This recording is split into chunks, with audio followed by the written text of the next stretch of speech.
So let's say you found the skeleton. How would you tell it's a dinosaur? You personally, how would you decide? Well, interesting question. I don't know. I'd have to do some research on that.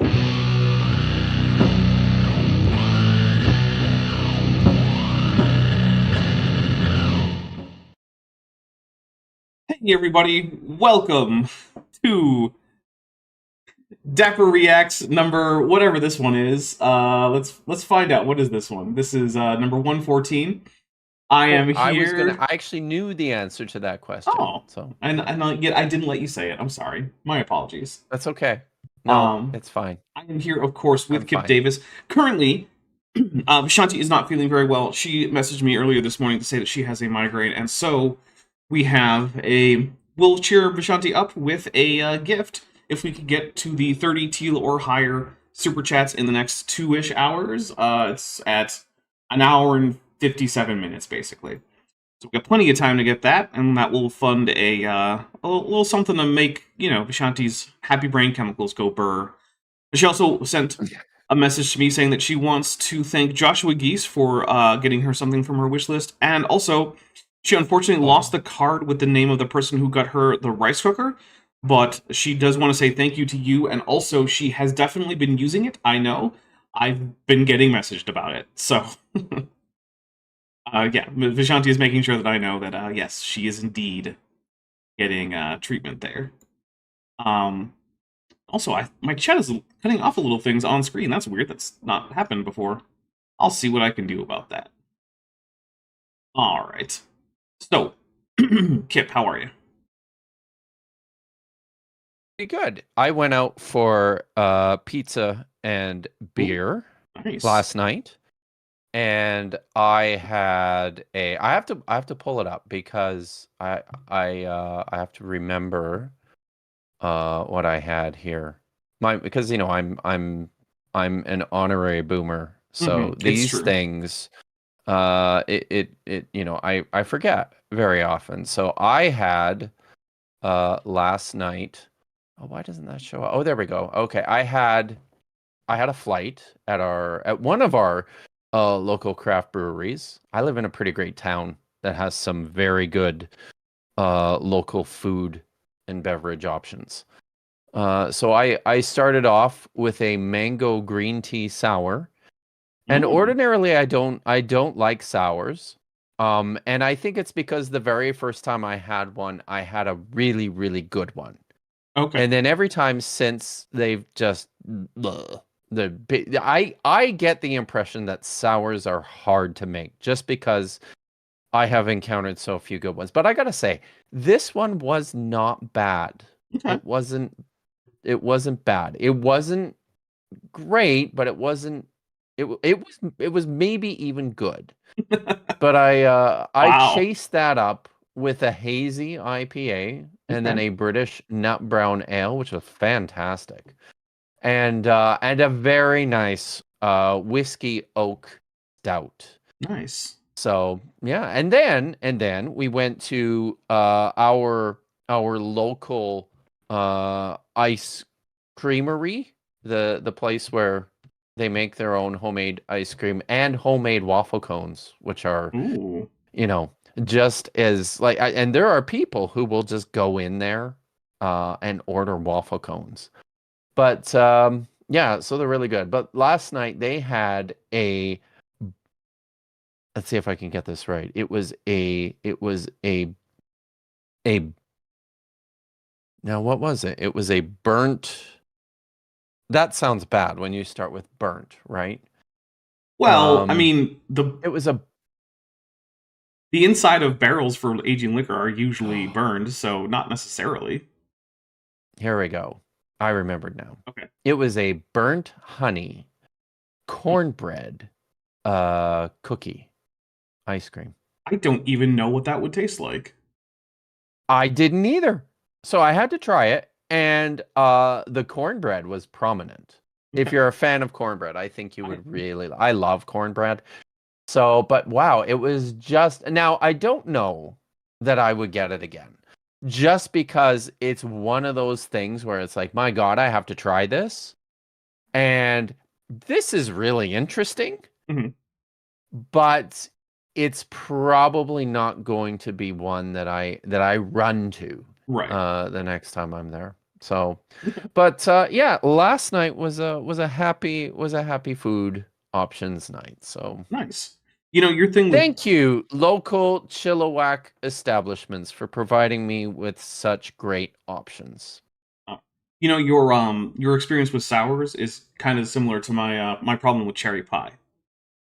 When I was a No, really? yeah, Wow. so growing up, we had a cherry tree. And so when it was time to make cherry pie, my mom would go out to the cherry tree, pick cherries, hit the cherries, and then put them in syrup, and that would be how she would make the filling for the cherry pie.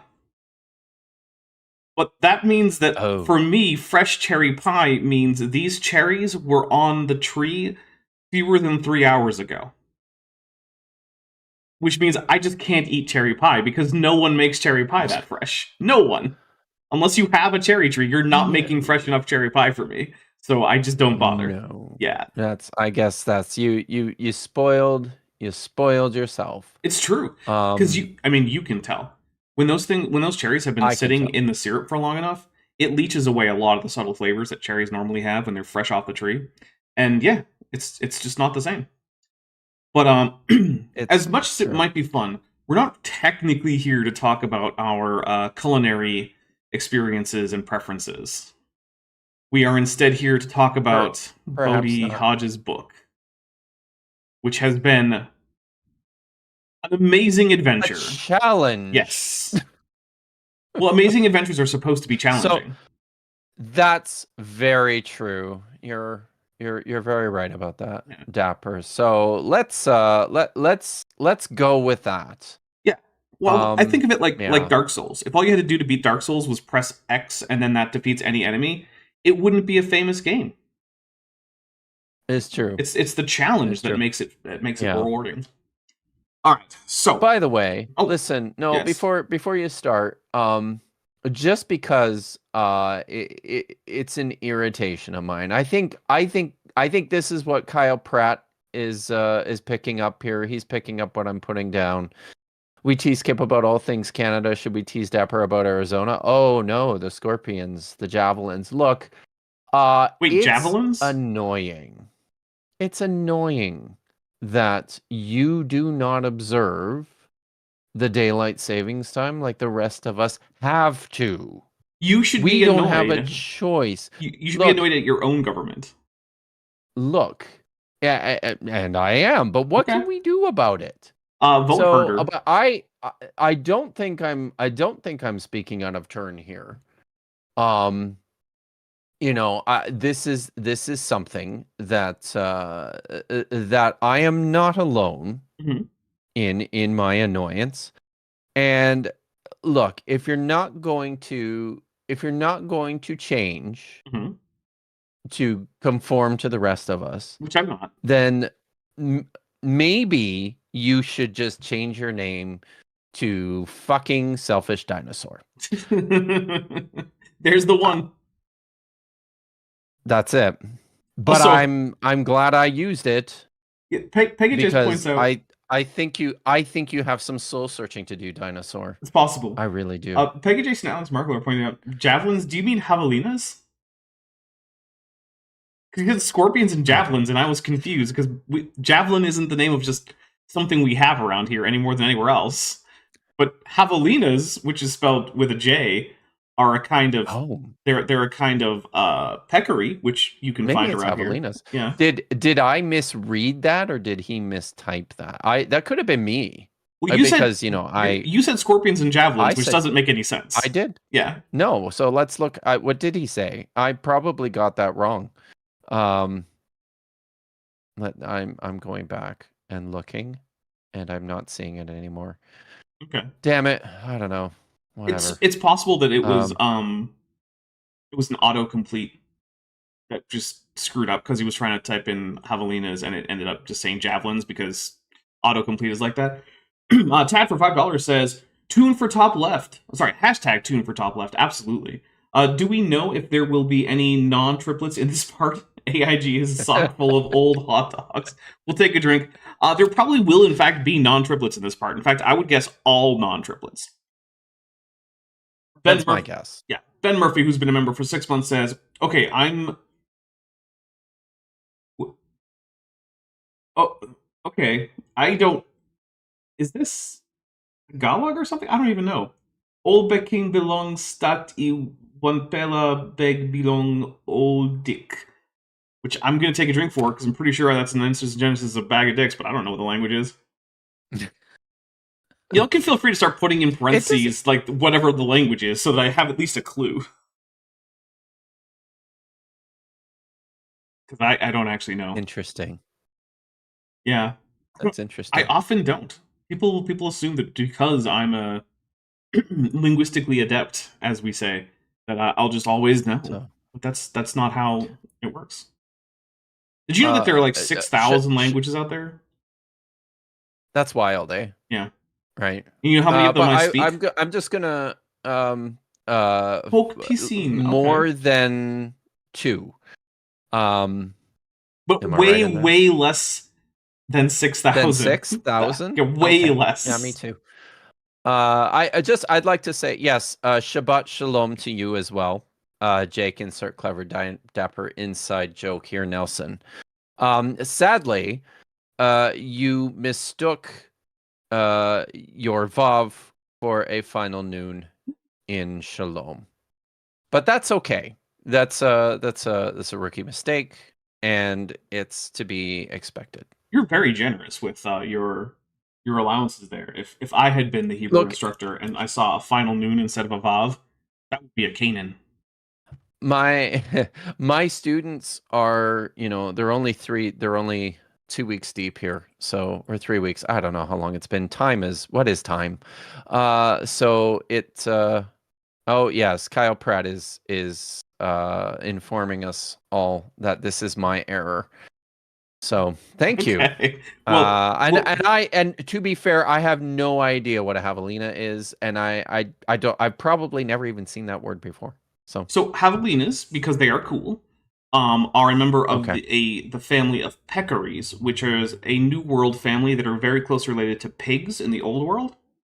The differences are down to like the number of toes, and in pigs the tusks curl up, but in javelinas they keep going down. So they're more like fangs than they are like tusks. And yes. Got it. So peccaries are a large species of javelinas that live in northern Mexico and the southwestern United States.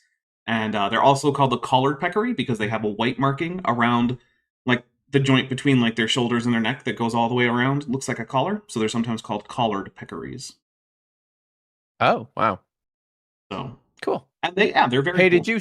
Don't pet them though. Did you set a super chat goal? I did. We're at 4 out of 30 right now, and it's if we get and it's just if we want to get Vish something nice. No, that's good. Mm-hmm. And she deserves it. She definitely does. In fact, we have a few more super chats to read here. Metageeky Platypus Warlock for $5 says, solidarity to Vish in having a crappy body today. May Mothra heal us all. Agreed, and I will take a drink. Yeah, not that long ago, I had to take I'll take one too. Bit of a sick day because I had some pain issues, and people were like, "Are you enjoying your day off?" I'm like, "No, I'm in immense amounts of pain."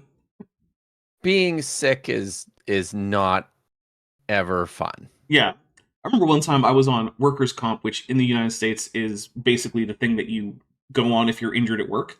We call it the same thing here. Okay. And basically, I had people like, "Oh, isn't that cool? Isn't workers' comp great?" I'm like, "No, it's only great if you're scamming it. If you actually need it, it's horrible.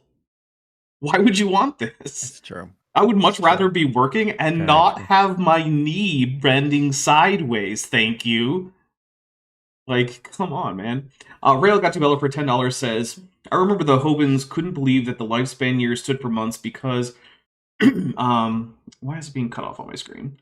Because that means that Enoch begot a child at 5.5 years old, as if that is any less plausible than 900 years old, man. Yeah, so it's like a double-edged sword there, right? Like, no, it's not plausible for them to be months, because, yeah, it would result in silly things like that.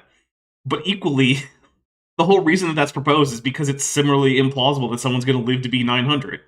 that's not a real thing.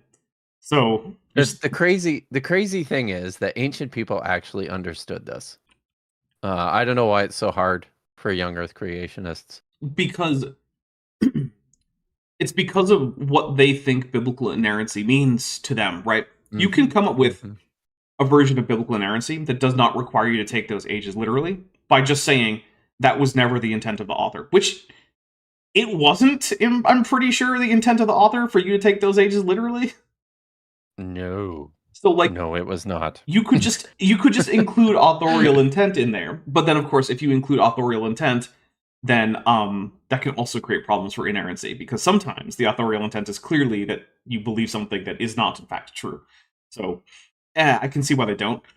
But yeah, it just comes down to biblical inerrancy, which, by the way, among Christian doctrines is a fairly recent thing.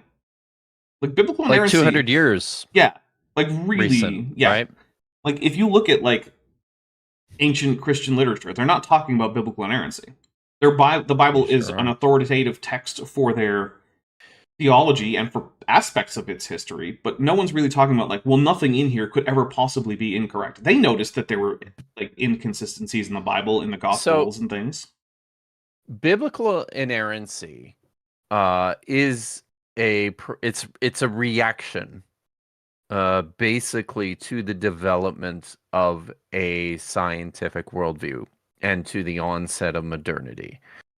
So as the world changed and as people started to think through, rethink the ways in which they conceptualize the world, this suddenly started to become a problem. Yeah. For and it's because kind of ironically, it's because their own way of conceptualizing the world changed, creating this enormous amount of cognitive dissonance with regards to the text.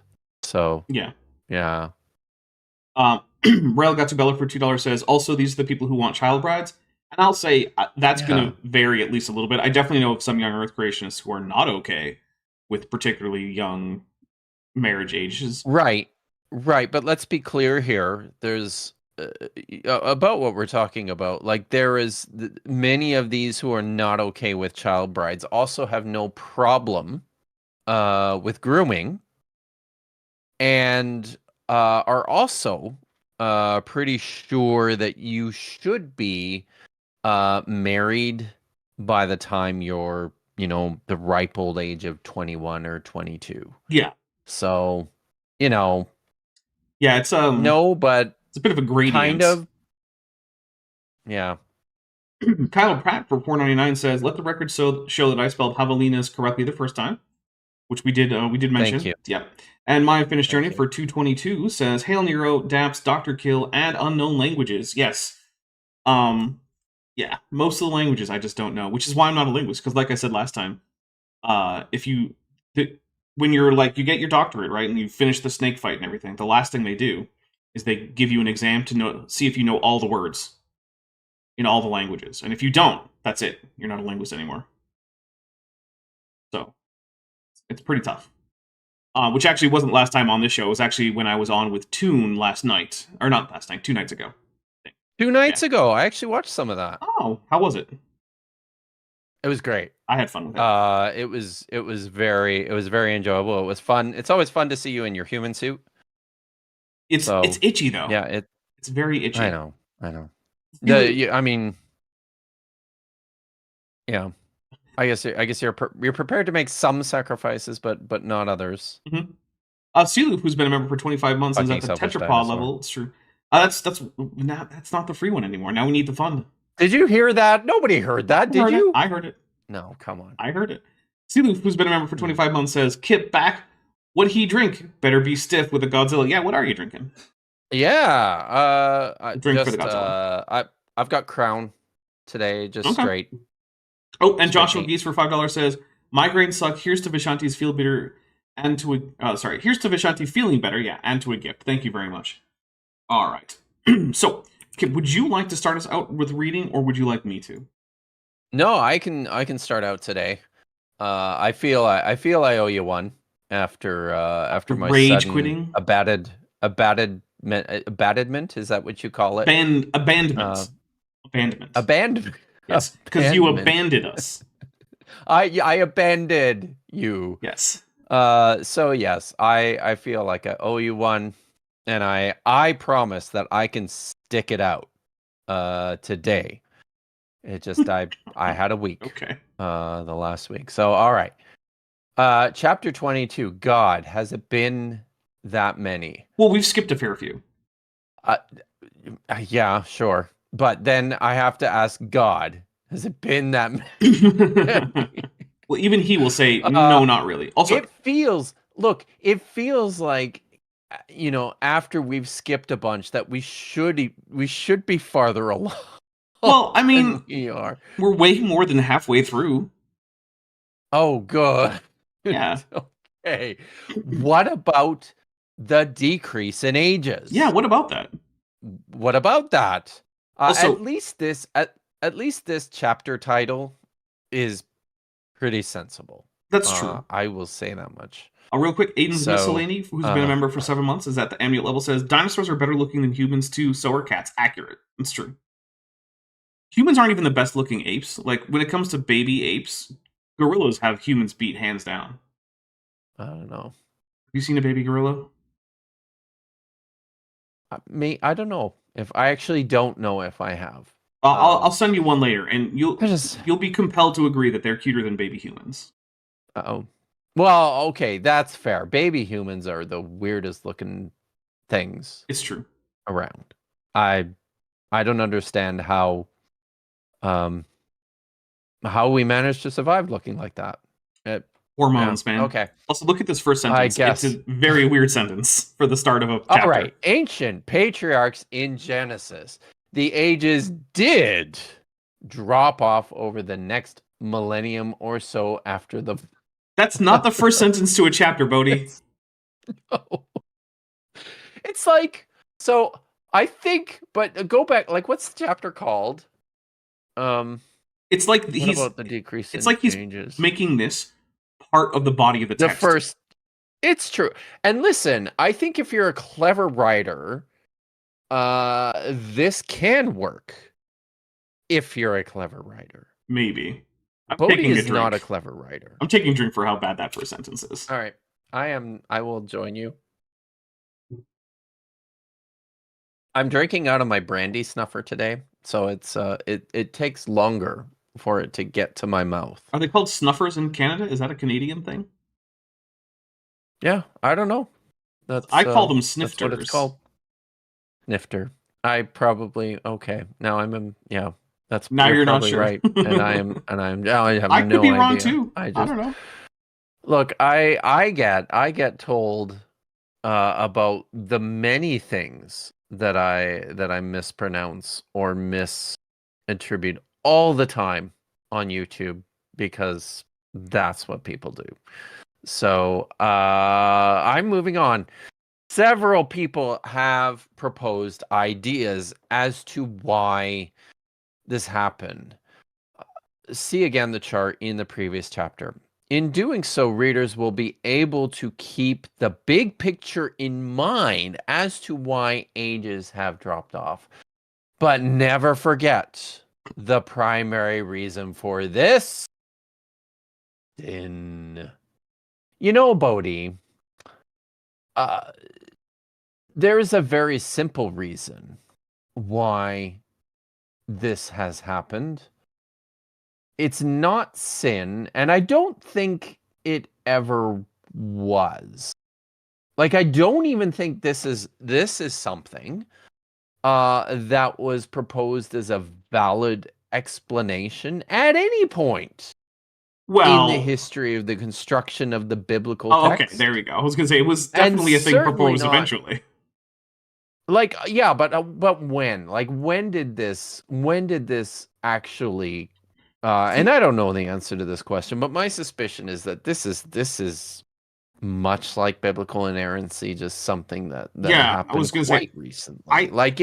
I've never really heard a discussion about why the ages drop off from any context other than basically young Earth creationists trying to defend the historicity of this text. which is Like one of the things, yeah, like I even think in the early church, and again, this is not something I know well, and someone can correct me on this, but I think that that even in like the early church, they did not make a strong connection between the the end of like the flood and what do we call that, recreation and sin, and the long ages being, an effect of sin, or the need for yeah. I younger, mean, like I just don't I think. I'll say this. I can't say for certain that this isn't something that's discussed by like the group that are often called like the church fathers, right? But Mhm. I've read a fair bit from people like I've read the Apostolic Fathers, which is all, or the pre-Nicene Fathers. I've read Augustine. I've read John Chrysostom. I've read So did they Hilary of talk about Poitiers. this? I've read Ignatius of Loyola. All of this stuff, and I don't remember anything about the ages of the patriarchs in Genesis in the like ever even being a topic of discussion. It seems like maybe if you asked them, they might have said that maybe it was sin or something, but they just didn't care, is what the impression that I get. Now, have I read No, every I mean, word from the patristic authors? No. So maybe I'm missing something. But if anyone has read but I anything think, from the patristic authors and it mentions this, let me know. feel free, yes. So, but I think that like the obvious thing here is they didn't.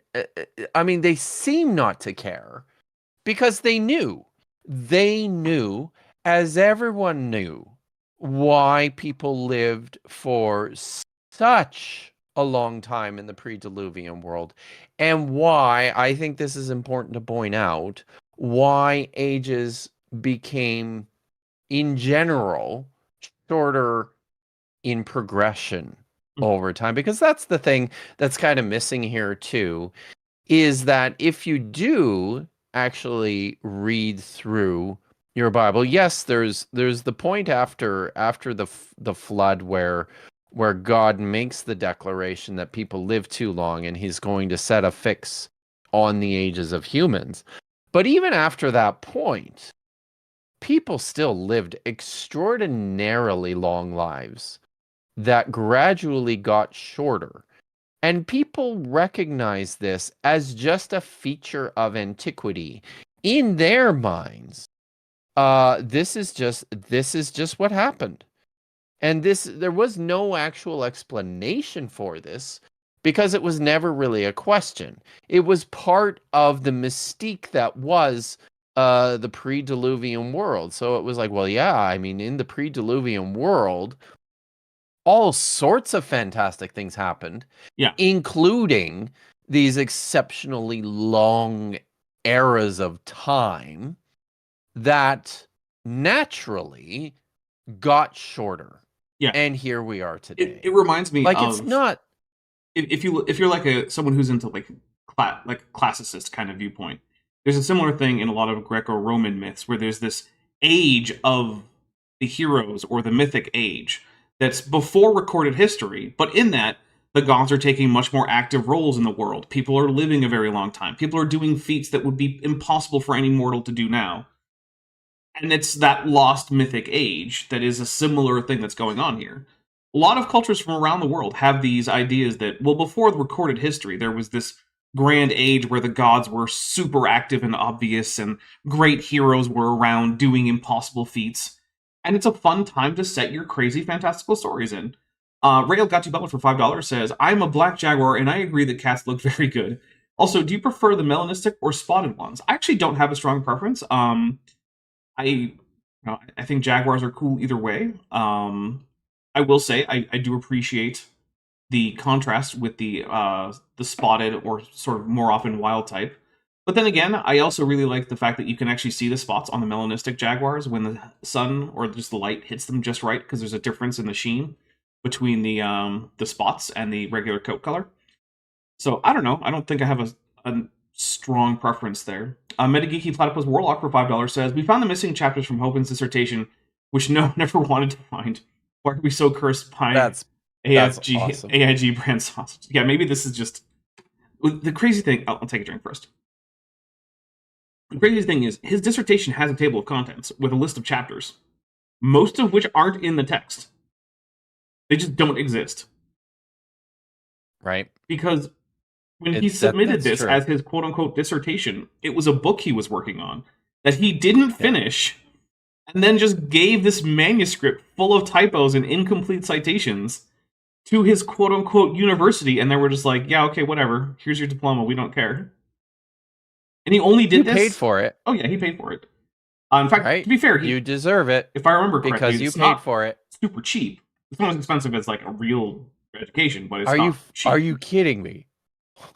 Yeah. Actually, Wow. Chesh looked into getting a quote-unquote degree from Patriot Bible University, and there were only two problems. One was that she wasn't sure where she would get a pastoral recommendation, because, you know, she's not a member of any churches. It didn't work to get a recommendation from her rabbi. Go figure. Well, I don't know that Chesh would get a recommendation from a rabbi either. Oh, sorry, you said Chesh. You said Chesh. My brain went to Vish. Yeah. Sorry.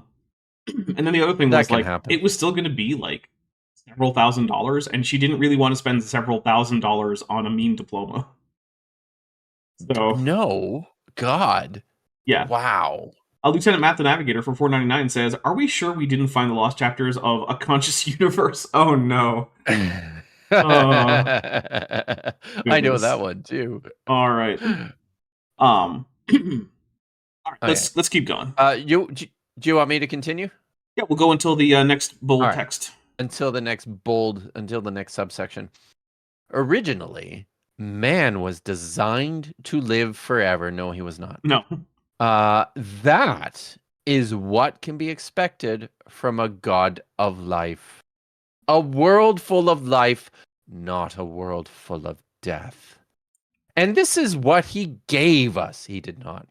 Genesis 1:31 points out the creation was originally very good. It doesn't mean people live forever, Bodhi. Yeah, that's not what that's that your means. ideas being it doesn't put mean into the that. text. Yeah. It's not what that means. And Deuteronomy 32:4 says every work of God was perfect. So it is reasonable to expect the work of creation to be perfect. Hey, if this is literally true, Jesus Christ, then why did God repent of having made humans in Genesis? That's a weird kind of a juxtaposition. So there. much. All right, so here's another thing. There's so much going on here. Yeah. Another thing is, in the story of the expulsion from the garden, the reason that humans are expelled is so that they don't eat from the tree of life, so that they will gain mortality. Right? They'll become immortal, which means they weren't immortal prior to that. Or at least that immortality was not natural to humans in the garden. So, like, this doesn't even make sense in terms of the text itself. And this is one of the problems with the way that Bodhi and Answers in Genesis and Creationists broadly want to treat the text. Because they want to make a systematic theology where there are no internal contradictions, but they also want to call themselves biblical inerrantists, they have to twist what the text actually says to make it conform to their ideas. And the other problem is, their ideas are primarily not formed by the text in particular. They're formed by their interpretive traditions, which are themselves extra-textual. See, I had to look this up, Dapper, because I didn't know it offhand. And this is why it's important to look things up. I had in my mind that this was probably the Hebrew verb tamam, which generally means perfect. But in the sense, I think, frequently of completion or like totality, and not necessarily in terms of quality. Now I'm really glad I looked this up. So yes, it is that Hatzor Tamim Ba'alov. All his doings or his works are Tamim. And it just means complete, Yeah. intact. There's nothing left to be It done. just means there's nothing left to be done here. It doesn't carry with it that same intrinsic sense that this is, this is the what's yeah, what So, I said you know it what? before, I don't know if this is the right? Like case, but I think there might be something to this. The word perfect has undergone semantic shift in English. In older in English, right? versions, perfect meant something closer to complete. That's why we talk about Yeah. moods in linguistics as being imperfect or perfect when talking about completeness. That's a carry through of that older use of complete, which just meant, or sorry, that Exactly. older use of perfect, which mostly just meant complete. And now we think of it as flawless. But there's a very specific reason why English also has the word flawless. And it's because for most of English's history, those words did not overlap all as much as they do now in terms of their semantic range. And I think that there's a fair chance that that's what's going on here, is that the English word perfect has shifted. You're right. Yeah, absolutely. And I think there's probably a closer correspondence here in term to a more explicit statement that you see in like the holiness code with regards to sacrifices being free of blemish or flaw, right? Like that is much more, or in terms of purity when it's used in the context of the quality of precious metals like gold or silver, right? Like that's more of what I expect. But this is just, I mean this is just laughable nonsense here from a guy who obviously just has no experience at all. He doesn't even know English well enough to make this case. No, God, no. Team OMB Formula One Dog Racing for $5 says, with all of that reading, I think Dapper would actually qualify as a good atheist, according to Franciscan monk cosplayer Father Casey with a Mothra. Is he not a Franciscan? I thought he. Well, I don't actually know. I guess I don't really know. Also, I want to point out, I don't think we have any evidence that I am in fact an atheist at all. Can dinosaurs even be atheists? Why not? I don't know. You're the only one I met. Dinosaurs can say that. I have no baseline. A dinosaur can believe that no gods exist. Okay. Yeah. But I'm moving on. Okay. If no, unless you have something further. Oh, just saying. If I'm an atheist, then I guess I'm happy that I'm a good one. Yeah. All right, here we go. There you go. Okay.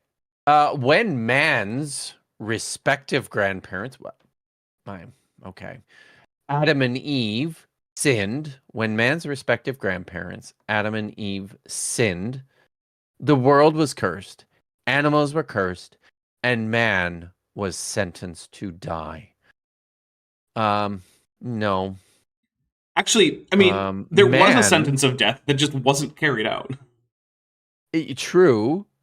And what was carried out was that man was cursed to no longer be enslaved to the garden, but to now be enslaved to the Adamah, which is the land.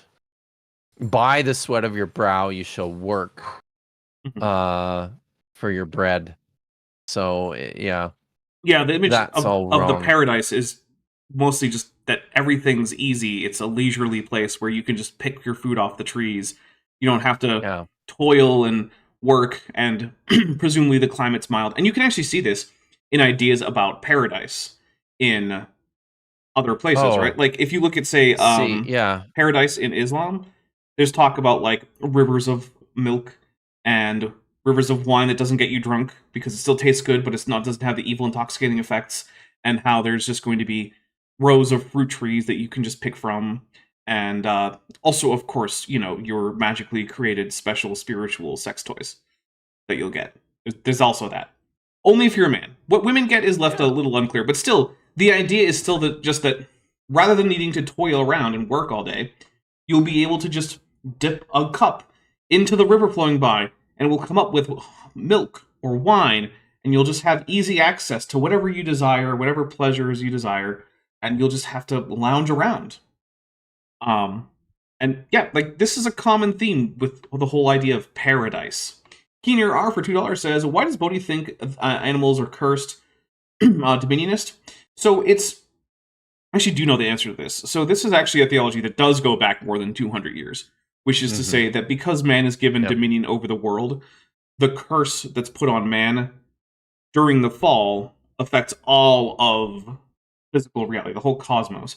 The idea there being that man was created in the image of God to be the representative of God to the physical creation, and that because he had dominion over it, in a similar way that the patriarchal family structure has the husband in charge and father in charge of the family, that when the humans screw up, it affects the whole of creation in the same way that in, these ancient law codes, when the father screws up, it affects the entire family. That's why children could be sold into slavery to pay a father's debt. It's the same kind of idea that there's this headship of humans over physical creation, and because of their screwing up, all of creation is now cursed. And that is something that does go back a very long way in Christian theology. In fact, if you look at Eastern icons of Pentecost, in addition to the people sitting around with the flames of fire on their head, there's usually a figure below that with a crown holding something like a scroll or something. That figure actually represents cosmos. It's a personification of the entirety of the physical world. And the idea being that with this coming of the Holy Spirit, the curse is being lifted to some degree from the cosmos, because the Christians are going to go out and spread the redemption not just to other humans, but to the physical reality as a whole. That's why that figure is there in that particular icon. So we do know that this is an idea that goes back quite a ways. Now, I'm not endorsing this idea. I'm just saying that's why Bodhi thinks this. You said flames, and I stopped listening when you said flames. Oh. Go Flames. Yes. Tad for $5 says, all praise Dino Christ. Yes, es un bolsa des... Oh, I don't know this one. Salchichas. I haven't heard that one. Thank you. I'll take a drink. There are a lot of slang terms for penis out there, as it turns out. It's very true. Probably in every language. Probably, yeah. Undoubtedly. Well, it's one of those things that tends to be cross-culturally taboo in terms of talking about. And anything that's too taboo tends to get euphemisms that generate around it. And yeah, so it's one of those things that tends to get a lot of terms. Lieutenant Math the Navigator for $4.99 says, wait, Paradise has rivers of Welches? I mean, not the brand, probably, but yeah, basically. In Islam, if you take those passages literally. So, do with that what you will. Heather Bodacious claims Kuhn for member for 16 months is at the amulet level, says, hot news, world changed meaning... Oh, sorry. I'll get this right. Hot news, words change meaning over time. Gay used to mean cheerful and silly. Used to be a compliment. It could still be a compliment depending on how you take it. It could still be. Yeah. But but you're not wrong. You're absolutely right about that. Yeah, it's semantic change is one of the reasons why I don't recommend people read the King James Version of the Bible, for they're actually learning what the Bible says. And it's not because, I mean, look, there are a lot of problems with the translation vis-a-vis what we know about the texts now, right? Like it's relying on older, less reliable text than what we have now. But on top of that, you're also being filtered through an archaicized version of English from the 1600s, which was already archaicized in the 1600s. These words don't mean the same thing. People love to do this shit, right? Yeah. Like, it's archaizing is a thing that has been with us for like thousands of years. There are parts of the Hebrew Bible that are archaicized intentionally by the author. Look, this is one of the problems when it comes to the Dead Sea Scrolls, in evaluating texts that we hadn't seen before, right?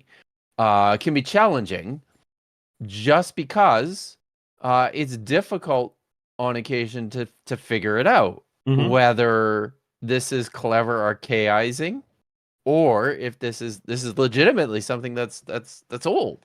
Yep. So my favorite example of archaism in English is actually the Book of Mormon, which was Yeah, very right. obviously composed in the middle of the 19th century, and attempts to ape the English of the King James, but does it badly. So, like, yeah, which is another one of those reasons why it's like, I feel like more like this was composed by a person than translated by angels via seer stones in a hat. I don't know.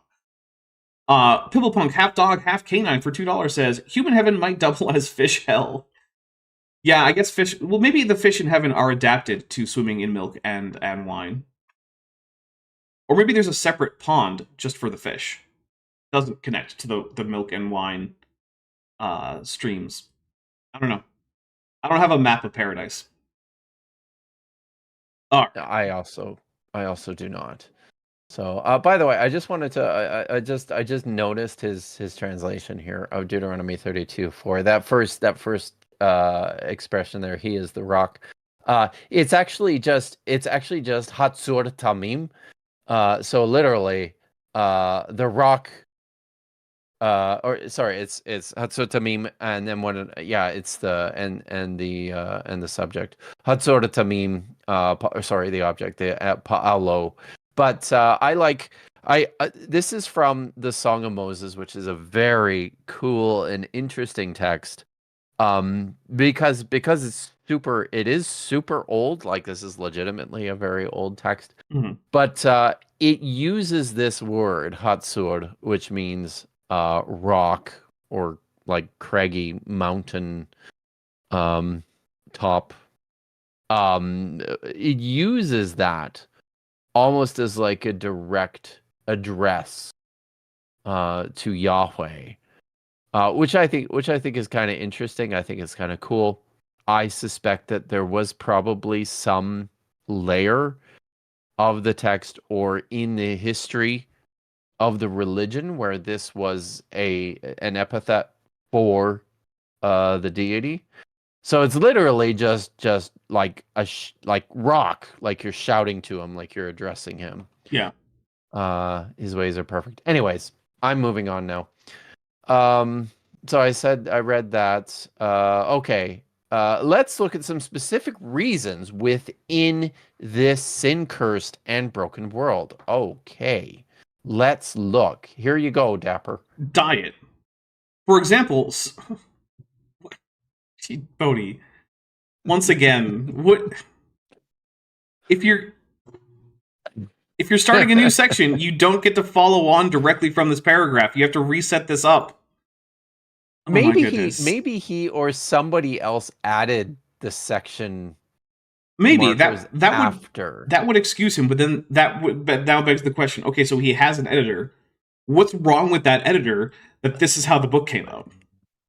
I don't know. Does he have an editor, or does he have like some poor intern from homeschool that ended up at the Ark Encounter for 6 months? Yeah, maybe because their parents hate them. So I don't know. The AIG runs a school. You can send your kids to AIG school if you want to. Oh my God! Of course you can. Yeah. Like, do you send? Yeah, like, they have go classrooms. to a place that's an actual? Yeah. At the actual. I think it's closer. Site? I think it's closer to the Creation Museum than the Ark Encounter. But yeah. Holy cow! Yeah. Oh man. They filmed now some of their. They sorry, filmed some of their videos in their now. chemistry lab that they have for kids. The chemistry lab. Mm-hmm. God. It's just basically the biggest room in there, probably. So like that isn't also like a tourist area. I'm guessing they probably have to see your tax return to determine if you can afford.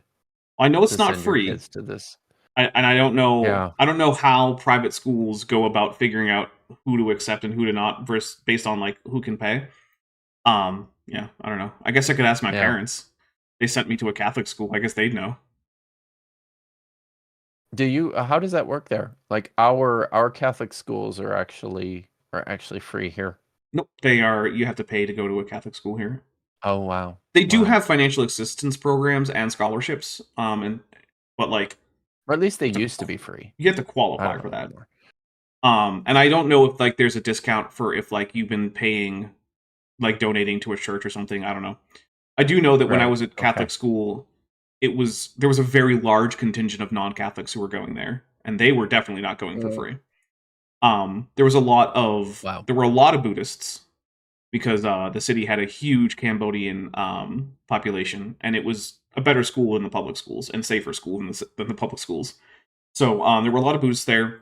I knew of at least a few families of Eastern Orthodox Christians who were sending their kids there, and then my family was part of a small group of Protestants who were sending their kids there. Mm-hmm.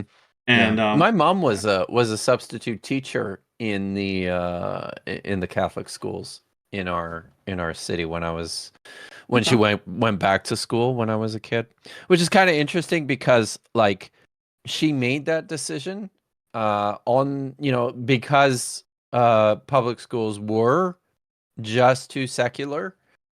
But then, kind of an uncomfortable decision because we all thought the Catholics are going to hell. So, yeah.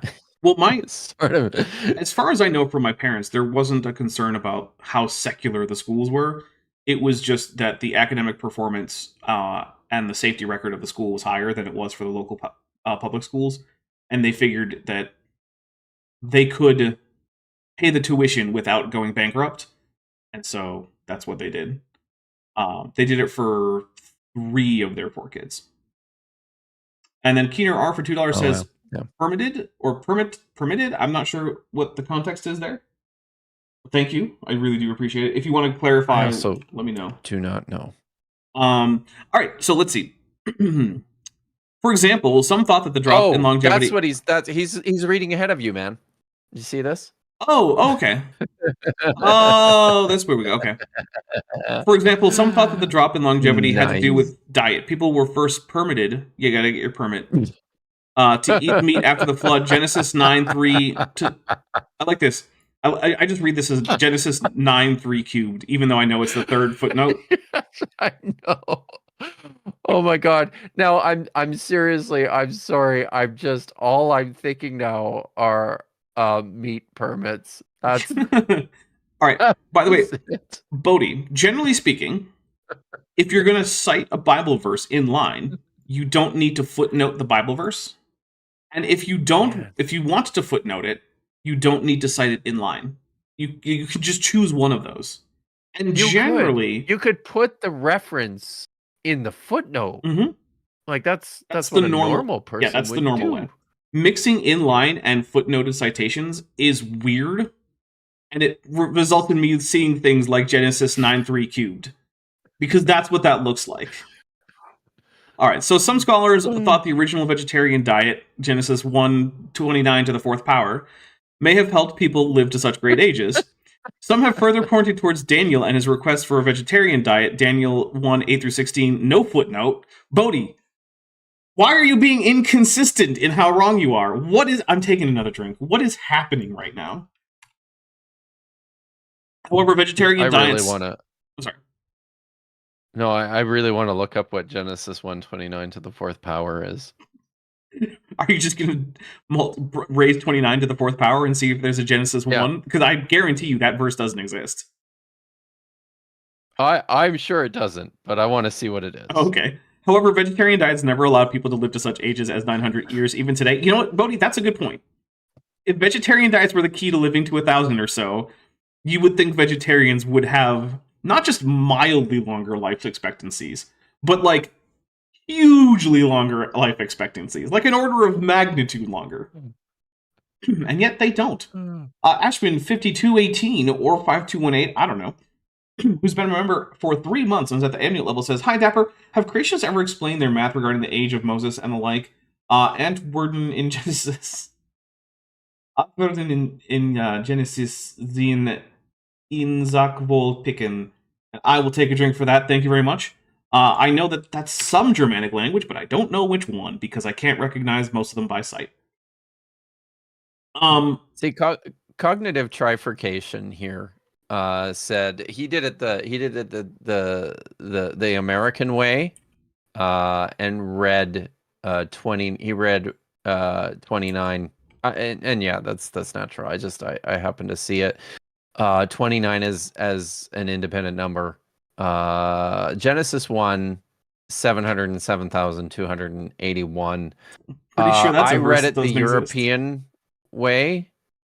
Genesis 1.29, which is Genesis chapter 70.43. So Wait, I thought in yeah. Europe they used comma, not a colon. I mean, I've seen both. Oh, okay. I mean, I don't know. We almost never used commas. Well, you're not in Europe. The comma system. Well, I spent okay, that's like fair. 3 years living in Europe. It's Dutch. All So- right, yeah. I'm I sorry. am an honorary European, Is along that how with that being an works? honorary boomer and an honorary girl. Okay. So Lieutenant Math the Navigator for 4.99 says, "Got to get your carnivore permit from the High Priest." Although, speaking of priests and meat, I did once see a monk during the week after Easter, which is one of the few times that this person would eat meat, at a Brazilian barbecue. And boy, did he pack away a whole lot of various animal flesh bits. Because, yeah, he was an Eastern monk, and Eastern practice usually says that unless it's a special holiday, monks just aren't eating meat. They have a vegetarian diet, not a vegan diet, but a vegetarian diet for almost the entire year. During fasting days, it does actually shift to be basically vegan. And then only on certain special holidays, including Easter and like the week following, are they supposed to normally be permitted to eat meat.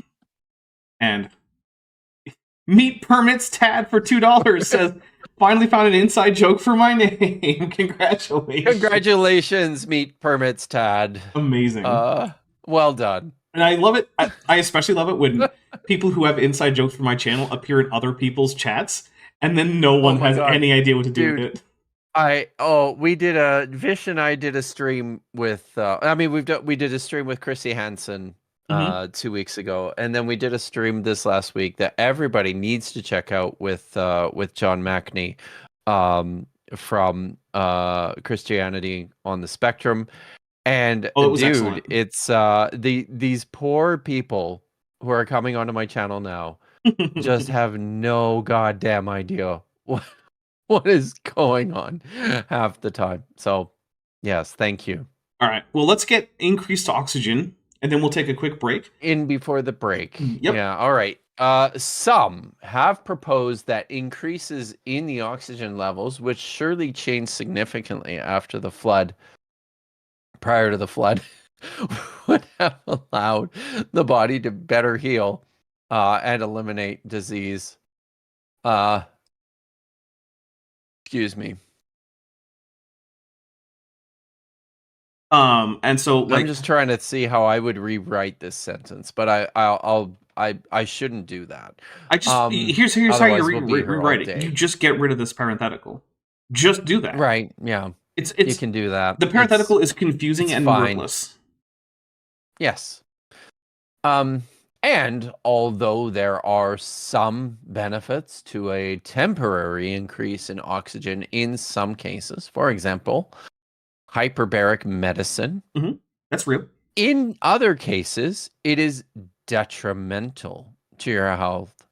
For example, birth defects, such as blindness in children, due to supplemental oxygen toxicity, swelling of lenses in the eyes, causing blurred vision. See, I think all I would have said here was oxygen toxicity and supplemental oxygen in the parentheses. But like, whatever. You know, I'm actually going to give Bodhi a, hey, you're basically right. Drink. I mean, he is basically right. It's not well written, but it is true. It's just so awkward. Yeah. And clumsy. Increased oxygen levels can cause a host of other problems, because oxygen is extremely reactive, causing oxidation where one's body does not want it.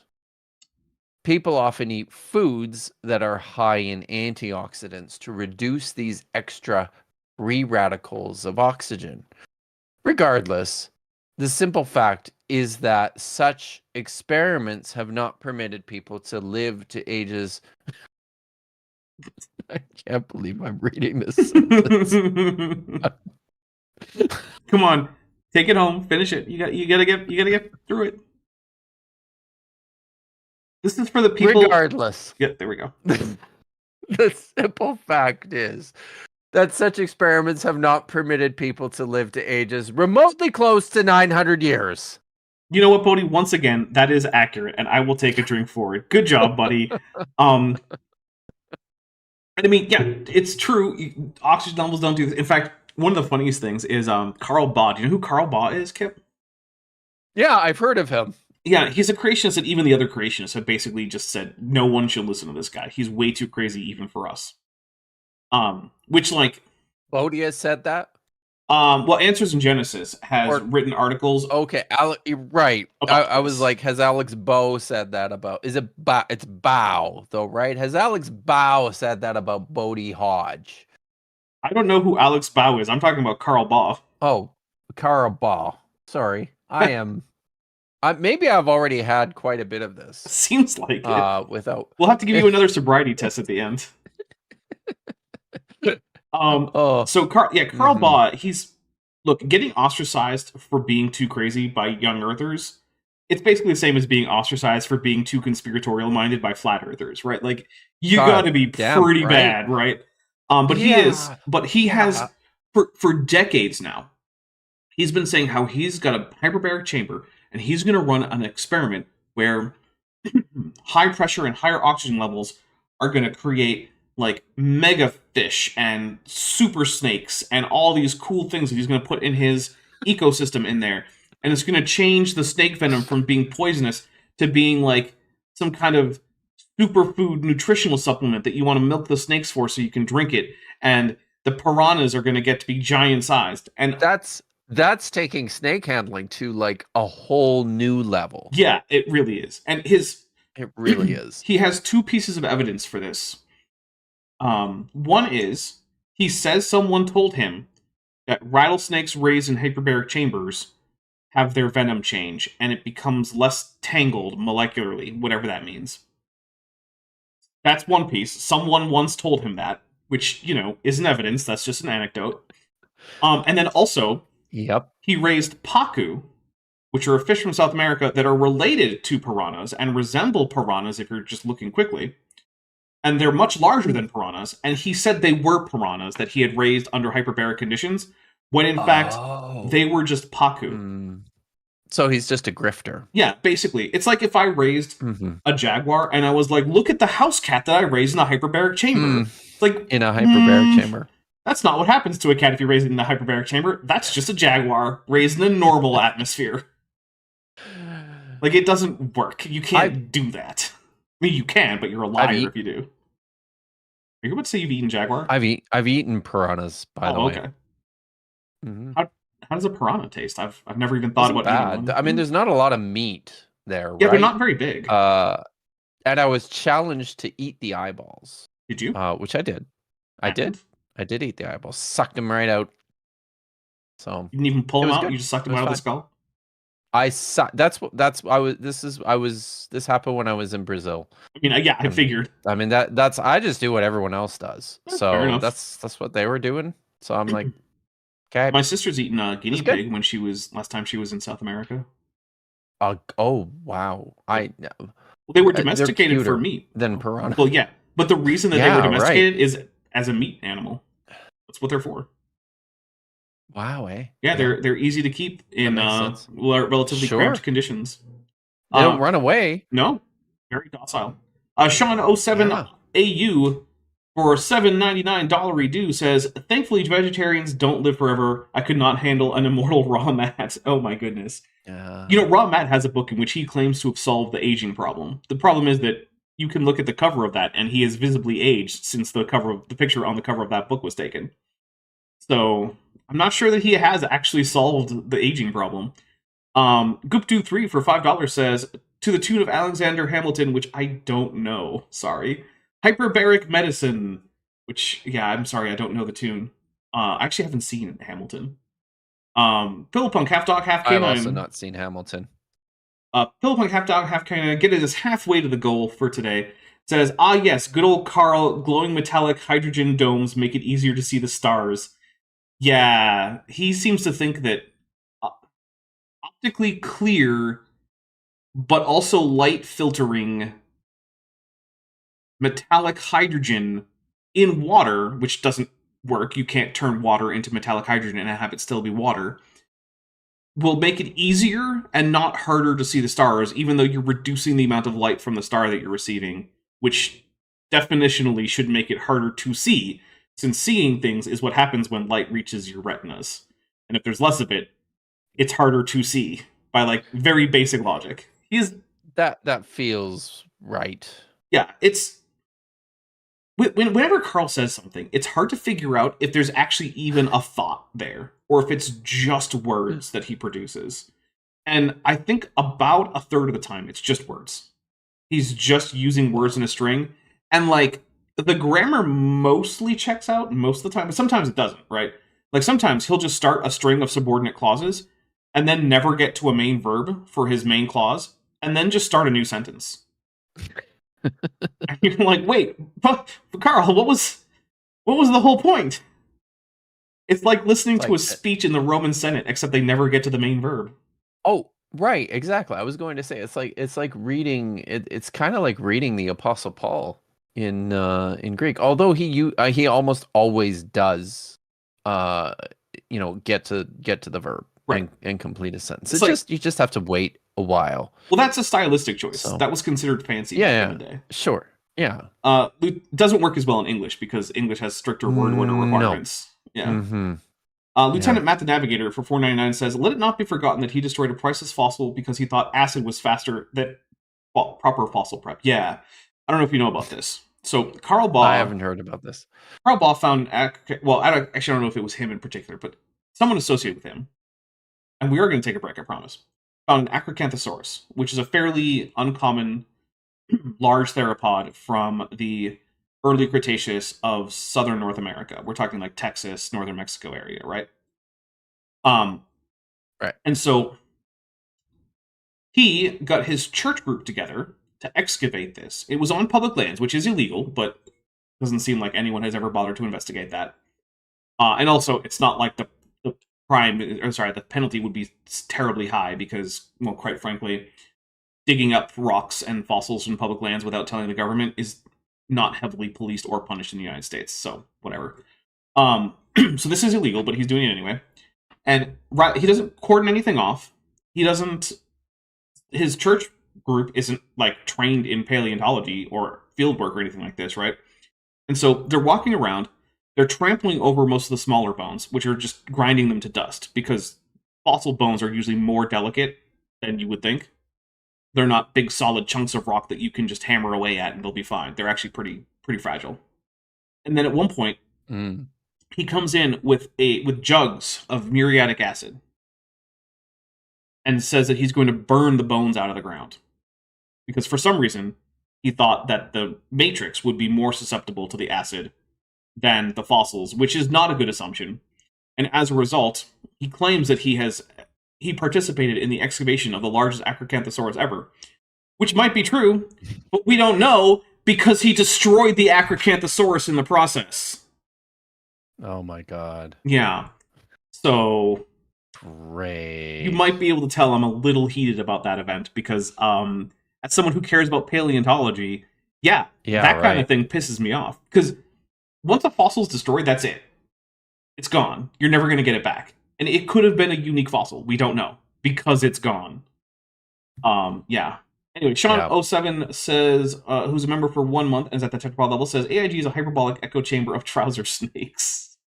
I'll take a drink for that. That's pretty great. My unfinished sock for $2 says, don't put a cat in a hyperbaric chamber, like and subscribe. I mean, if the cat's doing some hyperbaric like therapy or something from a vet, then, I mean, okay, maybe that'd work. But yeah, generally speaking, you shouldn't just randomly put cats in hyperbaric chambers. All right, let's take a quick break. I'm going to get some ice. I'm going to get a fresh can of hard Mountain Dew. And we'll be back in just a few minutes.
We are back. Thank you very much, everybody.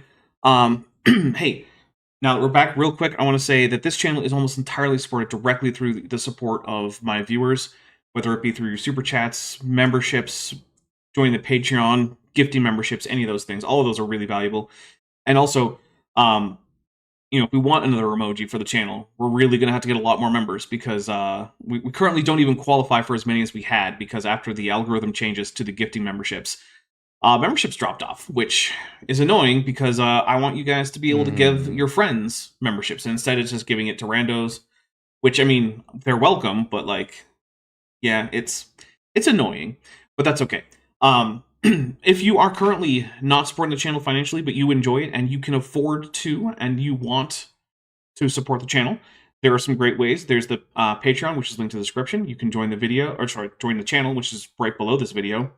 The Patreon starts at $1 a month. You can get a 15% discount if you go annual instead of monthly. The memberships start at $1.99 a month. Both of them give you access to my Discord server as well as early access to videos. I'm currently somewhere around 7 months ahead on scripted videos. So there's a lot of videos to look at. If you want that, you can get a lot of early access. I'm hoping to have another video out for early access by Tuesday. So there's that. It'll be a new video about a talk from Dan Biddle. So you could see it like next week if you join now, or you could wait until like September to watch it when it comes out publicly.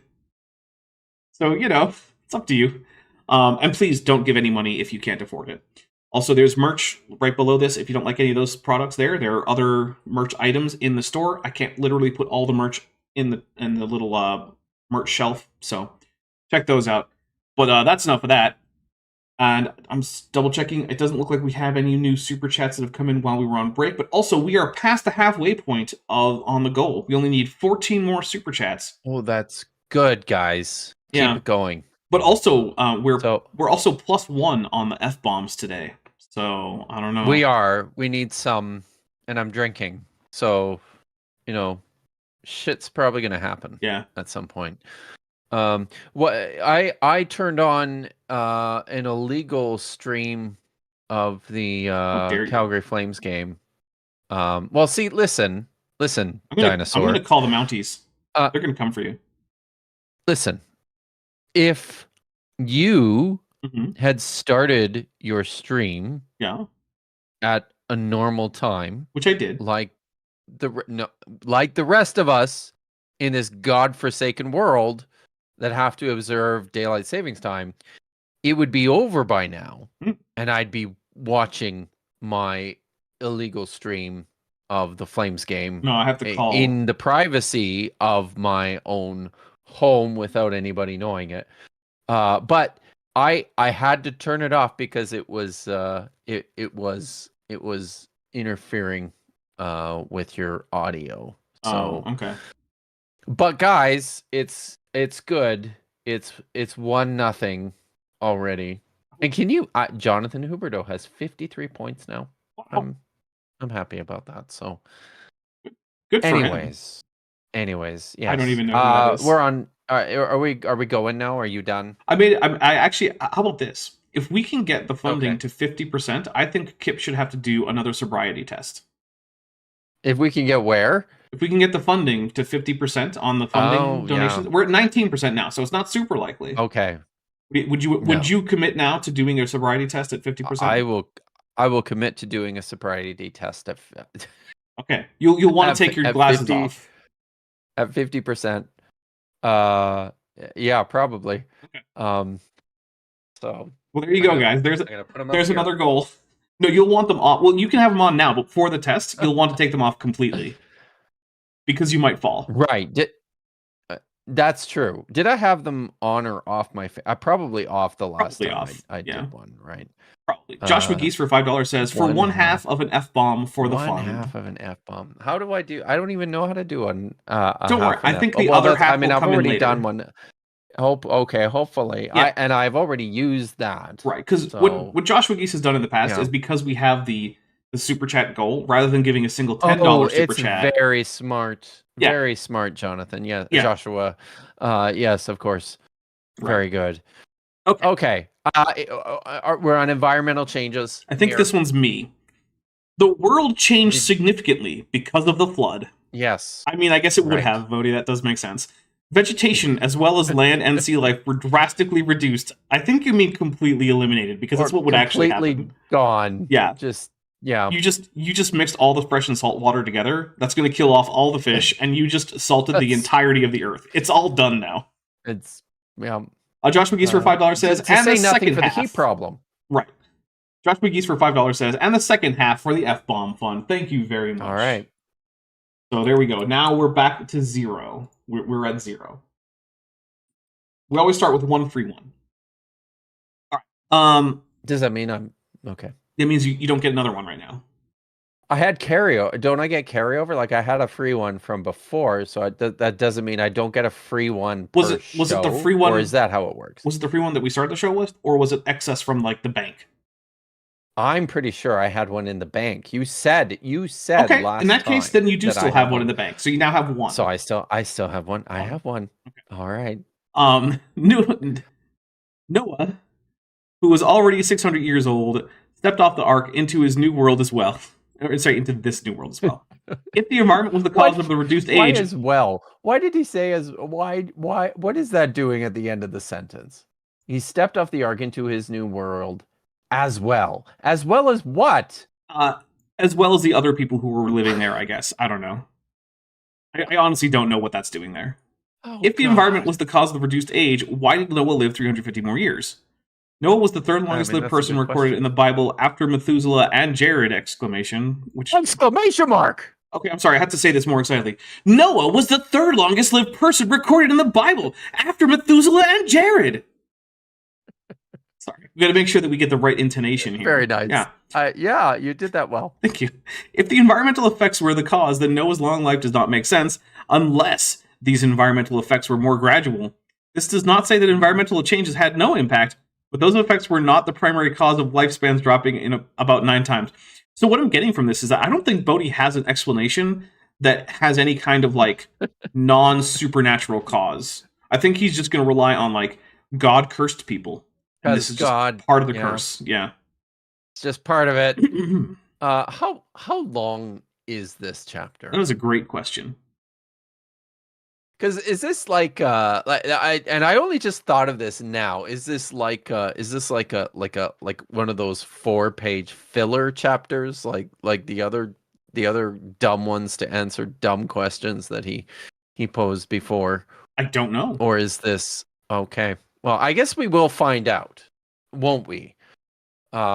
Maybe not today, but we will find out. Wait, did I put a Methuselah at the end? No, I said Methuselah and Jared. I was Methuselah and Jared. I didn't say Methuselah. Methuselah and Jared. At least I think so. Did somebody accuse you of? Oh, he did. It says no. I think that's a chet. It's not a. It's supposed to be a chet. It's not an. Were you reading that? Oh, is that not an N? I got it. It's a chet. Oh, it is a chet. It's a Hebrew letter. So, because you didn't say Methuselah. Oh, I thought there was an N. You didn't say Methuselah. Well, yeah, Dapper. No, I didn't.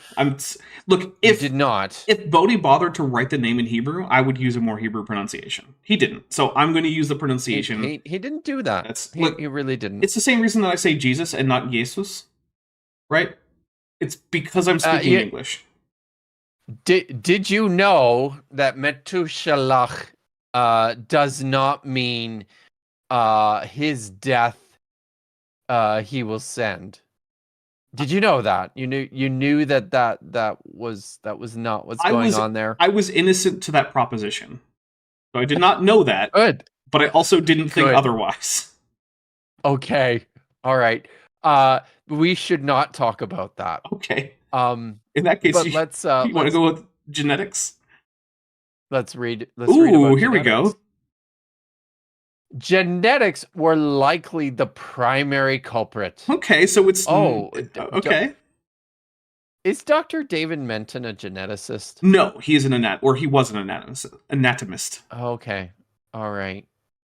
Dr. David Menton and Dr. Georgia Purdom, who is a geneticist, at genetics. So I mean, it makes sense for her. Yeah. But Her specialty isn't in I- animal genetics, but still, she's actually a geneticist. what kind of genetics? I believe her specialty is it's either plants or bacteria or something like that. I don't remember exactly. Okay. I just know that it's not But animals. That's I mean, I think, and far be it for me to give credit, but I think this feels like a substantial step in the right direction for any apologetics ministry. Have someone with an right? actual I mean, at degree in the least subject. she's a geneticist. Yeah, she's a geneticist who lies about genetics, but at least Right. she So could you're- get it right if she wanted to. You're halfway there. And we know she's a shit geneticist because, I mean, if it were me and somebody tasked me with and said, "Hey Kip, I want you to write this article on the paleographic differences between the Hasmonean cursive script and what we see in the Herodian semicursive. And, oh, by the way, I want you to write this article with this theologian here." I would tell them to fuck off. There it is. If Georgia was a good geneticist, when they said, "Hey, can you write this? Can you do this research with David Menton?" If she was a good geneticist, she would have told him to fuck off. That counts as one. I would say she was either a good or an honest. Because she might be a good and dishonest, or a bad and honest, or a mix of the two. Sure. She might be a mediocre and only let's- iffy on the honesty thing. Right. Okay. Anyways, they look specifically at genetics and resulting functions of anatomical features with regard to aging. Resulting functions of anatomical features with regard to aging in, did people like Adam and Noah really live over 900 years of age? In the New Answers book, like, all that is unnecessary. Like, and why do you have I guess the publication, the rest of the bibliography belongs in the footnote. Why? He's doing, well, there's that. What? Yeah, like, why would you cited it, it's here. But also, this is advertising for father-in-law. That's what that is. Okay. Yeah. All right. So is it just the rest of the publication information in that footnote? Is that what that is? Yep. No, it's not. Oh, it is. Okay. Yep. But we repeat the whole thing in there. Oh, good. As well as telling you which URL to go to purchase this work here. Man, like, which I just realized I should not have done. Damn, you should not have done that. But there it is. Now though. We're gonna go back. How much is it? Sorry. That's a good question. Let's find out. $17 for a hard copy with a soft cover. Yeah, and then the ebook copy is $10. That's a lot for an ebook. Ken Ham is the general editor. Ew, gross. They probably just want his name on it, though. It probably doesn't actually mean anything. It helps to sell things, right? Yeah. Oh, look, we are quite a bit more than halfway. Oh, wait. Well, that's the previous chapter, though. That's the next chapter. Oh, yeah, I meant to say. Yeah, I meant to say. You're right. You meant to say that. See, and you're not. I mean, I guess you're drinking too. But yeah, this is a long chapter. Holy cow! Or longish. I guess it's longer than I imagined it would be. Readers need to keep in mind that there were two major genetic bottlenecks at the flood and at the Tower of Babel. Which, no, the genetics. Look, we know that there was a bottleneck. Why would there be a genetic bottleneck at the Tower of Babel? So there wouldn't be for the human population overall, but what there would be subpopulations that are going through the founder effect. Bodhi is confusing the founder effect for a genetic bottleneck. They're not the same thing. I don't know what that is. So the founder effect says that when one population splits off from a larger population, that population is unlikely to have a completely representative frequency of genetic variation in it, and therefore the population that it founds will have a different overall set of frequencies for genetic variations than the original population will have. And therefore there will be distinct genetic differences between the founder population and the original population. A bottleneck is a reduction in overall population and therefore overall genetic diversity because of that reduction in population. But the founder effect isn't about a reduction in population, it's about migration patterns. And so, Right, yeah. So what he really means is there's a major genetic bottleneck at the flood, which we know never went down to 5. Because remember, when we measure populations from genetic bottlenecks, we can only measure the effective population. So because Noah and his wife don't keep reproducing, all their genetic information can only go to their sons, which means that each son doesn't count as an individual. All 3 of them together come up to at most 2, and that's assuming that every last genetic variation from both Noah and his wife made it to at least 1 son. That's unlikely, but we'll give it to them, right? So that's 2 there, and then 3 for the wives, because we'll just say that they were maximally unrelated, just to be generous, which means that the flood bottleneck is a effective population of 5 at maximum. It's almost certainly less, probably closer to 3 or 3.5, but we'll say 5, not 8. And we know, because you can detect genetic bottlenecks in genetic sequences. You can do things like say, oh, hey, a huge swath of autosomal DNA has a coalescence time that's the same.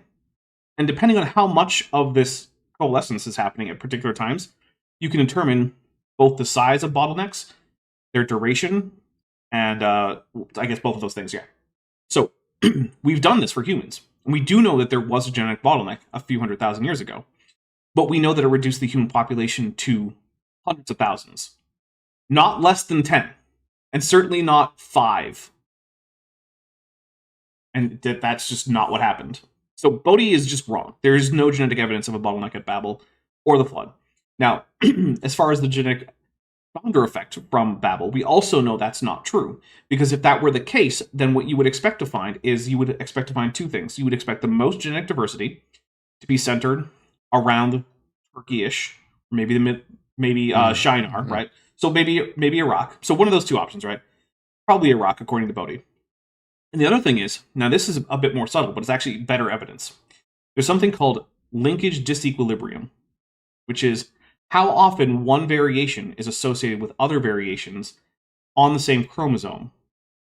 And the less time that a population has been in a place, the less linkage disequilibrium there will be. So the more likely it will be that one allele will be associated with a different allele on the same chromosome almost every time you encounter that first allele. And that's because of crossover events can disassociate these alleles. And the longer a population has been existing in a place, the more likely alleles are to be separated by crossover events in gametogenesis.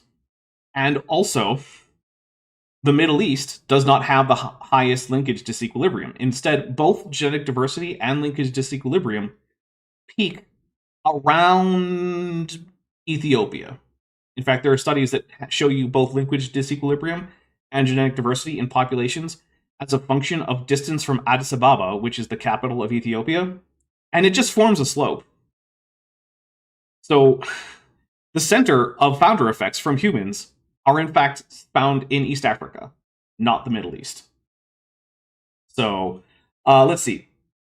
Sean07AU for $7.99 due says, being from a nation of habitual swearers, here's a little something for the swear jar. And then Josh McGee says, another half for the F-bomb fund. So now you have 2, or no. You have 1 or 2. I'm not sure. You have at least 1. No, I used it up. Well, now you have another one. Then. Okay, good. And we're only 10 away from the super chat goal. I used to not swear as nearly as much. As a good Christian boy. Well, no, even more recently, I actually blame Maya and Bad Science Sundays for this habit. I think it's rubbing off. Maya's a bad influence. She's a bad influence. How dare you, Maya? so- You're corrupting the poor innocent By kid. yeah, right. It's by the way, the game is tied. sorry. Which is frustrating. Nobody cares. I don't suspect. Nobody's going to watch this afterwards. I can give spoilers throughout the broadcast. I expect. Right. I don't I know. just noticed here, I'm not gonna watch Dapper. it. I just noticed, Dapper, that after your fine explanation of the difference between bottlenecks and the founder effect, we're going to read now. You're going to get to read now Mhm. all about the flood bottleneck. Yep. Actually, I'm going to take a drink for Great. Bodhi not knowing the difference. So take a quick drink. Also, I'm thirsty. This is not quenching my thirst. Well, that's because he doesn't have enough volume. You should have topped it with a little bit of club soda. I don't think that would taste good. It's the same as putting it on water, except it's fizzy. I know but Kent, Sorry. no, the I like other this Kent drink. H. Halstead for $4.99 says, clearly the ruins of the Tower of Babel became the Burj Khalifa. It's such a tall building. It went all the way to heaven. It's all the way. Oh, man. You know that people who are living at the top of the Burj Khalifa have a later iftar time during Ramadan, which is now, than people at the bottom because it takes longer for the sun to set up there? No way. That's Yeah. amazing. Yeah, That's so cool. It's so tall that, the religious authorities actually issue times based on what floor you're on. God. So, Which means Sean 007 AU, it's Kip Davis, not Davies. which actually, Just now that I think Pointing about that it, out. I think if you timed it right, you could, during Ramadan, have the sunset at the ground floor of Burj Khalifa, eat Yeah. quickly, take the elevator up to Oh. the top floor, and suddenly be fasting again. That's awesome. Somebody needs somebody needs to try this. All This right. needs to happen. If any of my viewers are Muslims who are observing Ramadan and happen to be in Dubai, please see if you can get to the point where, like, Yeah. you eat like a granola or bar or something at the bottom floor of Burj Khalifa, and then you travel up to the top so you can be fasting again. I want to know if it works. Please let me know. I'm guessing I suspect they don't let just anyone travel the elevator to the top of Burj Khalifa. I mean, I know people who But just walk I in. mean, who knows if maybe one of your viewers is like a multi-bajillionaire who I know people who aren't multi-bajillionaires who have stayed at Burj Khalifa. at the top. I don't know very about the top, very the top. tippy top. They stayed pretty high up though. Hmm. They got a suite Wow. with a chef. I mean, Whoa. they pooled their money, and it was way more people than the Okay. room was designed for, and they all came away with that after having spent a huge portion of their savings, but they did it. They it can be done. Right. Flood bottleneck. Genetic bottlenecks cause a significant loss of access to other people's versions of genes called alleles. I hate how this is. Loss of access. No, Bodhi, if it's a bottleneck, it means that it's not that you don't have access to it, it's that they don't exist anymore, right? Like, Kip, if one of the major collections of the Dead Sea Scrolls where they're physically held, if that place burned to the ground and all the manuscripts were lost, would you say you lost access to them? Is that how you would phrase it? If I was being really cheeky, I might. Yeah, but let's say you weren't. Let's say you were actually talking about the tragic If I was loss of just all these texts. talking normal, yeah, I absolutely in the moment, I certainly wouldn't. like, but oh no, yeah, I've lost it's not. access. So the other problem I have, like, is this like other people's versions of genes? He are just means alleles like so an allele is versions of genes? So an allele is a version of a gene. So each gene that you have Okay. codes for something in particular, right? And someone else Yeah. can have the same gene, but if their genetic sequence for that gene is different, they have a different allele than you do. Oh, okay. All right. Okay. Also, Lily P says, in newspapers in Israel, the Shabbat time is set to the minute based on what city you're at. Okay, that's interesting. Nice. That's I like cool. that. Does it ever change with very cool. elevation, though? Because, I mean, technically, Shabbat's Right. supposed to start at sunset. So Well, there's nowhere I believe in the nation that's high enough Okay. where it would make a difference. I could be wrong about that, but what if you were actually visiting Dubai and you wanted to observe Shabbat and you were at the top of the Burj Khalifa? Would you have to wait longer? right. I think you would. That's a good question. You would. If you're observing the strict parameters of the newspaper. Also, because the Christian liturgical day also starts at sunset, I like to annoy people by starting my holiday greetings for Christian holidays at sunset the previous day, because technically that's when they're supposed to start. So sunset December 24th is Christmas Day. Thank you, Shano07AU. I appreciate that, but Jessica Bell, you did that on purpose. I don't even know what we're talking about anymore. Oh, that's okay. Meldaborn, right. They know what they did. Meldaborn, who's been a member for 30 months and is at the Sauropsid level, says, "And the miracle of supernatural artificial selection by God of all the animals that left Noah's Ark along to the long list of miracles required for Noah's flood to be a literary history of the past." Yeah, this problem should also affect animals even more so, right? Because Bodhi's like, oh, look at this 8-person bottleneck. Okay, so that would mean it would affect all the animals more strongly, except maybe the clean ones, right? So basically, if it's not a ruminant, it's going to affect these animals more strongly. Why does any animal live for a significant amount of time? Did like tortoises before the flood live 1,000,000 years? Right? Did dogs before the flood get to like 200? I don't know. That's a good question. They are essentially lost. Nobody. They're literally gone forever unless they remutate to be the old allele. That's oh my god! I'm taking another drink. Bodhi doesn't even know what these words mean. So I think this is just a pedantic me issue, but it's and I'm always correcting this shit on the scripts that Dr. Josh sends me. But it bugs me when people put their M dashes in spaces on either side. I don't like it. I'm sorry. Don't do it. Or do it and continue to annoy Kip. No, don't do it. I have enough. All right. I have enough to be annoyed about. All right. I want to point out we now currently need 8 more chats to get to the goal, which means we're not currently on pace, but we're not far off of it either. Meat Permits Tad for $5 says, how do the Muslim flirts explain the Burj Khalifa and time change? AIG is a suitcase of schlongs, and we'll take a drink. And I actually don't know, because there are Muslim flirts. They do exist. Actually, a not insignificant fraction of the religious leaders in Mecca are in fact flirts because of a hyper-literalistic reading of the Quran. Because the Quran has a section where Dhul al-Qarnayn, who's usually identified as Alexander the Great, finds the place where the sun sets, when it sets into some pools of water, which strongly indicates a flat Earth. Sounds flirty. Yeah, so if you take that very literally, then yeah. Now, some people will say, well, that's actually just the ocean, and he's watching the sunset into the ocean after he's reached the end of the Earth, like the end of the land. And I think that's a perfectly reasonable interpretation. But yeah, there are some very flirty Muslims who say otherwise, and I actually don't know.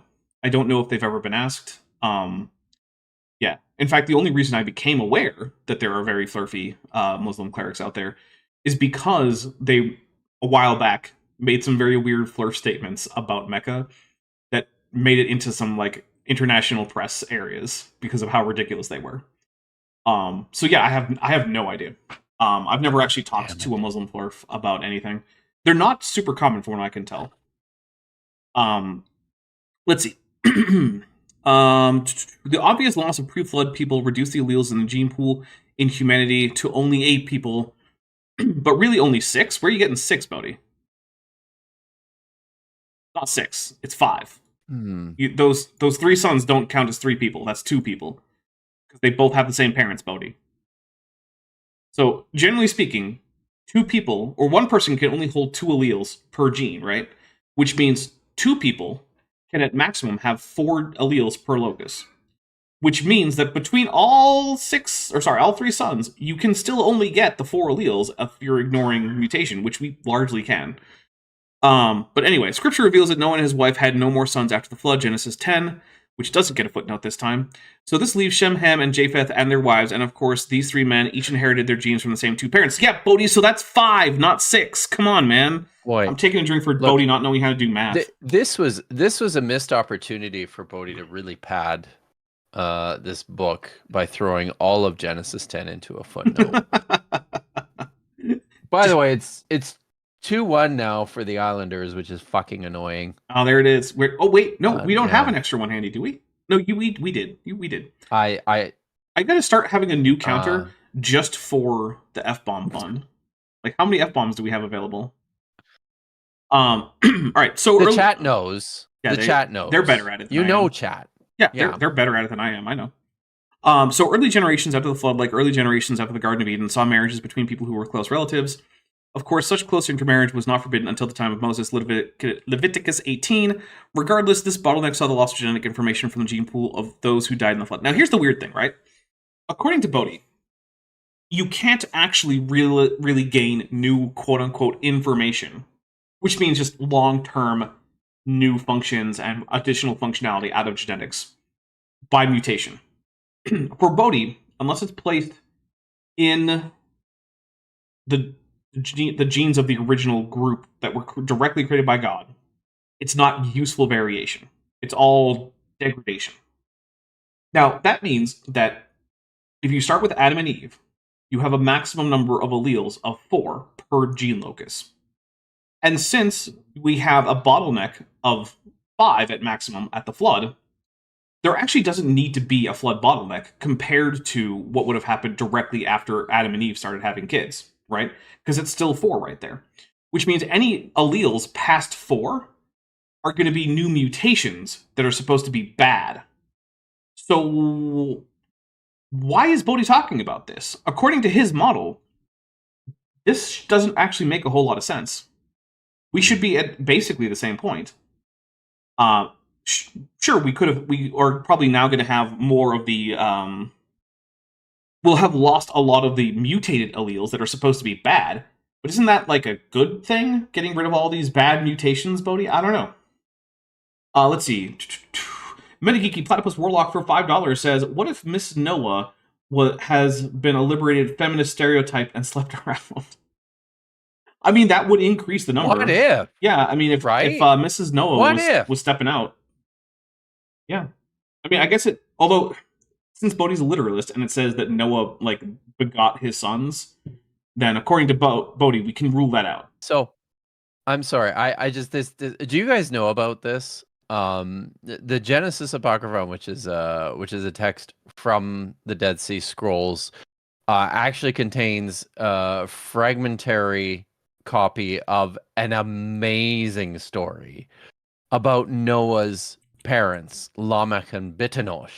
Oh yeah, I know about this one. And this is where Bitanosh has to remind. Story? Yeah, where Noah comes back and he's like, "Why are you pregnant? We totally haven't had sex." And she's like, "Yeah, we did. Remember?" Yeah.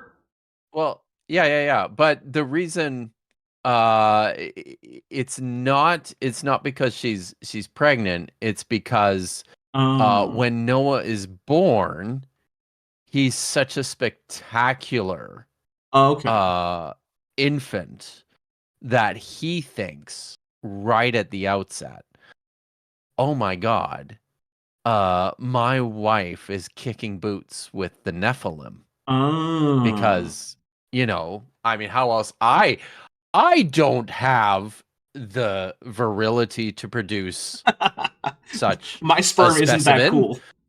It's not that good. That reminds me of 2 things. One is fathers with dark skin who don't realize that human babies generally are born with much lighter skin than what they'll get later on in life, and who therefore accuse the mothers of their children of cheating, which is a thing that happens. I've known people to whom that's happened. It's like, nope, it just turns out that babies are generally born pale. That's just a thing. You might not notice it with white babies because they're going to be pale anyway. But yep, that's just a thing. It's actually a thing across a lot of apes. A lot of apes are actually born paler than they will be as adults. That's just interesting. That's a thing. That's very interesting. Yeah. So, but the other one is so. Oh, it's not Stitching. What is it? What's that guy that wrote Chariots of the Gods? Um, Oh, is it Hancock? Hancock didn't write no, that, he did he? wrote Fingerprints of the Gods or something Yeah, like yeah, that. yeah. Oh, what's I his don't name? remember. It's not. Someone will remember. Yeah, he's on Ancient Aliens all the time. He's like the big Ancient Aliens guy. But anyway, Yeah. one of the reasons I know about that story at all is because he lied about it. And so his version of the story of Lamech and Bitinosh is that Lamech's father-in-law comes and says, "Don't worry about it. Actually is a child from God, actually, and it is actually from the aliens. Daniken, Eric von Daniken. That's it. That's it. And it's just like you're just blatantly lying. That's not even close to what the text says. What do you? Well, Why would you do right. this? I mean, in the Genesis Apocryphon, they actually consult Methuselah because he's, the oldest human, and he has special access to the divine realm and helps them figure this out because, he knows shit. Yep. A domesticated oldness of the Jews python for 200 Argentinian pesos says, sorry if this was already said, but women are born with all the ova they'll have in a lifetime. True.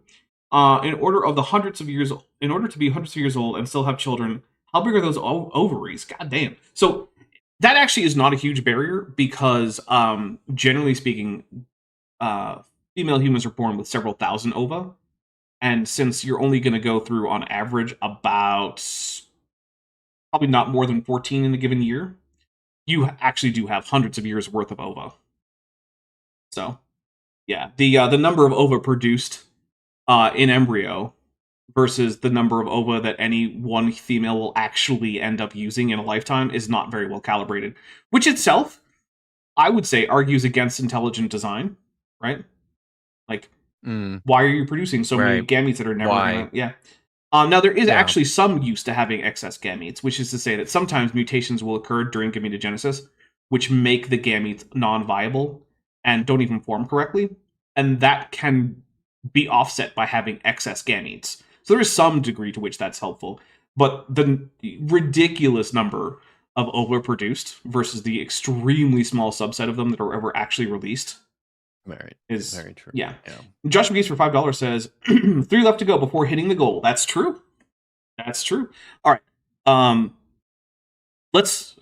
Are we on tower bottleneck? Yeah, which is actually a tower founder effect, not a bottleneck. But Bodhi doesn't know the difference. Okay. Looking at the ages of people born after the flood, the ages experience a sudden drop, but are stabilized at about 450 years or so. So you've got Arphaxad at 438, Shelah at 433, and Aber at 464, all in Genesis chapter 11.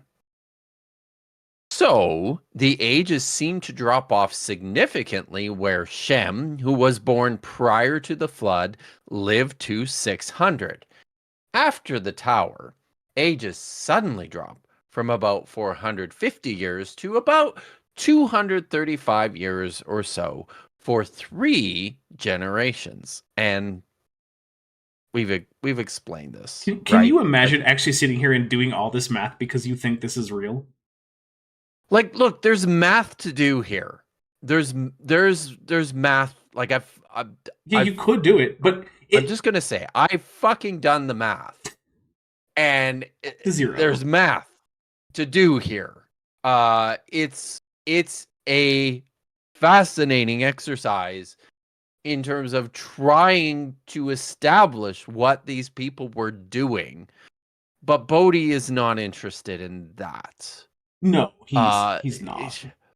He is not. And this is what makes this so goddamn stupid, is that while the long ages have something profound to say about the text, he's thinking way too hard about this. Mm-hmm. Like he just It strikes me that what Bodhi is doing is like someone who's counting up all the wizard currency in Harry Potter's bank and then keeping track of all of his purchases throughout the entire series of books just to make sure that he doesn't actually spend more than he has in the bank account. And it's like, dude, who cares? Yes. There is a point to giving him this huge sum of money in the first book, right? There's a storied goal. Exactly. But it's not the goal is not that you're trying to keep track. Now, to be fair though, I do enjoy the video where someone goes through from the point where Captain Janeway says how many torpedoes they have left on Voyager, and then has a counter up and reduces it by 1 every time they shoot a torpedo, and by the end it's like negative 88. I get the fun there, but to think that that's a serious endeavor. The point of that line is not so that you can then later go through the series and check off 1 little X for every torpedo they fire. It's to emphasize that they're supposed to be stranded and don't have easy access to the technology they normally would. Gloop23 for $5 says, second half of the F-bomb. And then Prixie Burning Purple, who's been a member for 13 months and is at the Tetrapod level, says, wait, the ages of people born isn't always 0? Sometimes it's 1. Some cultures count you as 1 at birth because you've been gestating for about a year. That's interesting. Mm-hmm. Huh. Lieutenant Matt the Navigator for $4.99 says, and lo, pre-Yiddish came to be, and all the people died earlier because its existence vexed them so. All right, we are close. We only need 1 more super chat, but we guys. We have less than 4 minutes. 1 more. So close. All right. Even 2 generations after this, Terra lived to only 205 Dapper. Oh. But age limits trickle down from there. But wasn't the argument that the long or the maybe I don't know what the argument is, because isn't the argument something like people lived a long time, but then because of sin they lived less long? So what, like, how are they continuously gradually living less long because of more sin? No, like, what is going on here? Bodhi, so I'll try to explain it, and we're gonna have to wrap up pretty soon. But it should be the final one. Or there it is, for 200 Argentinian pesos. Domesticated oldness of the Juice Python says, for Kip, could these ages be mistranslations from the original Klingon? Kip, what do you think about that? No, actually, that's not it. There is a profound and extremely interesting explanation for the long ages from the original Hebrew. I won't get into it, but I'm just gonna. I'll just say this: the original Klingon. Fuck off. And that was the one. So no, it's not. It's not the original Klingon dude. Berosus was a historian. He was a Greek historian and a Babylonian priest. He was a compiler of histories of Babylon back in the 3rd century BC, and he produced a version of the Sumerian King's List, which is a very, very old text that was recopied and reproduced, not just like by the inheritors of these texts. So there's like Assyrian and there's Babylonian versions of the Sumerian King's List, and Berosus compiled his own. And very interestingly, in the 3rd century version of Berosus, there is a pretty close correspondence between the formulation of the long ages in Genesis chapter 4 and 5 in particular, which is where most of them are. Those are where the really, really long ones are. These are the listings of the pre-Diluvians. My suspicion is that the gradual reduction of age beyond the flood is just the writers of Genesis recognizing that people gradually lived less long in their estimation. about this world that they actually didn't have any access to. Yeah. So, but in Barosis's version, it matches very close. And there's a particular sexagesimal mathematical formula. Sexagesimal is not, it's based on it's base 6 math, it's not base 10 math. So in this base 6 math, there is a clear formula to how all the long ages are calculated. And when you look at the way in which Genesis chapter 5 has performed these calculations, you end up with it's exactly the same. The only thing you have to do with the Hebrew one, because it's based on a solar calendar as opposed to a lunar calendar, you have to factor in intercalations, regular intercalations for basically aligning the calendar with like the later priestly calendar. So that's the explanation. That's what they're all about. It has nothing to do with goddamn Klingon. Okay, or Bodhi. But I do have a question for you, Kip, which is to say, how good is your Klingon? It's poor. So I would say that just like it's hard for Ammon Hillman to detect the Hebrew primacy of the Old Testament. Oh my god, without knowing Hebrew, without knowing Klingon, it's hard for you to detect whether or not there's a Klingon original to any of this. My brain, you're hurting my brain now, dinosaur. I'm just saying, this is maybe some of the areas worse than you starting your show at noon. Like, it's worse than that. I'm saying, unless you know Klingon, maybe some of the areas where the Hebrew stops making a whole lot of sense, maybe that's because it's translated from Klingon, and the translators I'm finishing. weren't sure. Well, the good news is, it looks like you've escaped having to do a sobriety test. Yeah. Unless someone wants to be absurdly generous. That sobriety test, guys. I would. Well, I'll tell you what, we're going to do a wrap-up, but if you want to see him do the sobriety test, I think we need somewhere around like $50 or $60 more. So if you want to see a Kip sobriety test, apparently it'll cost you about $60.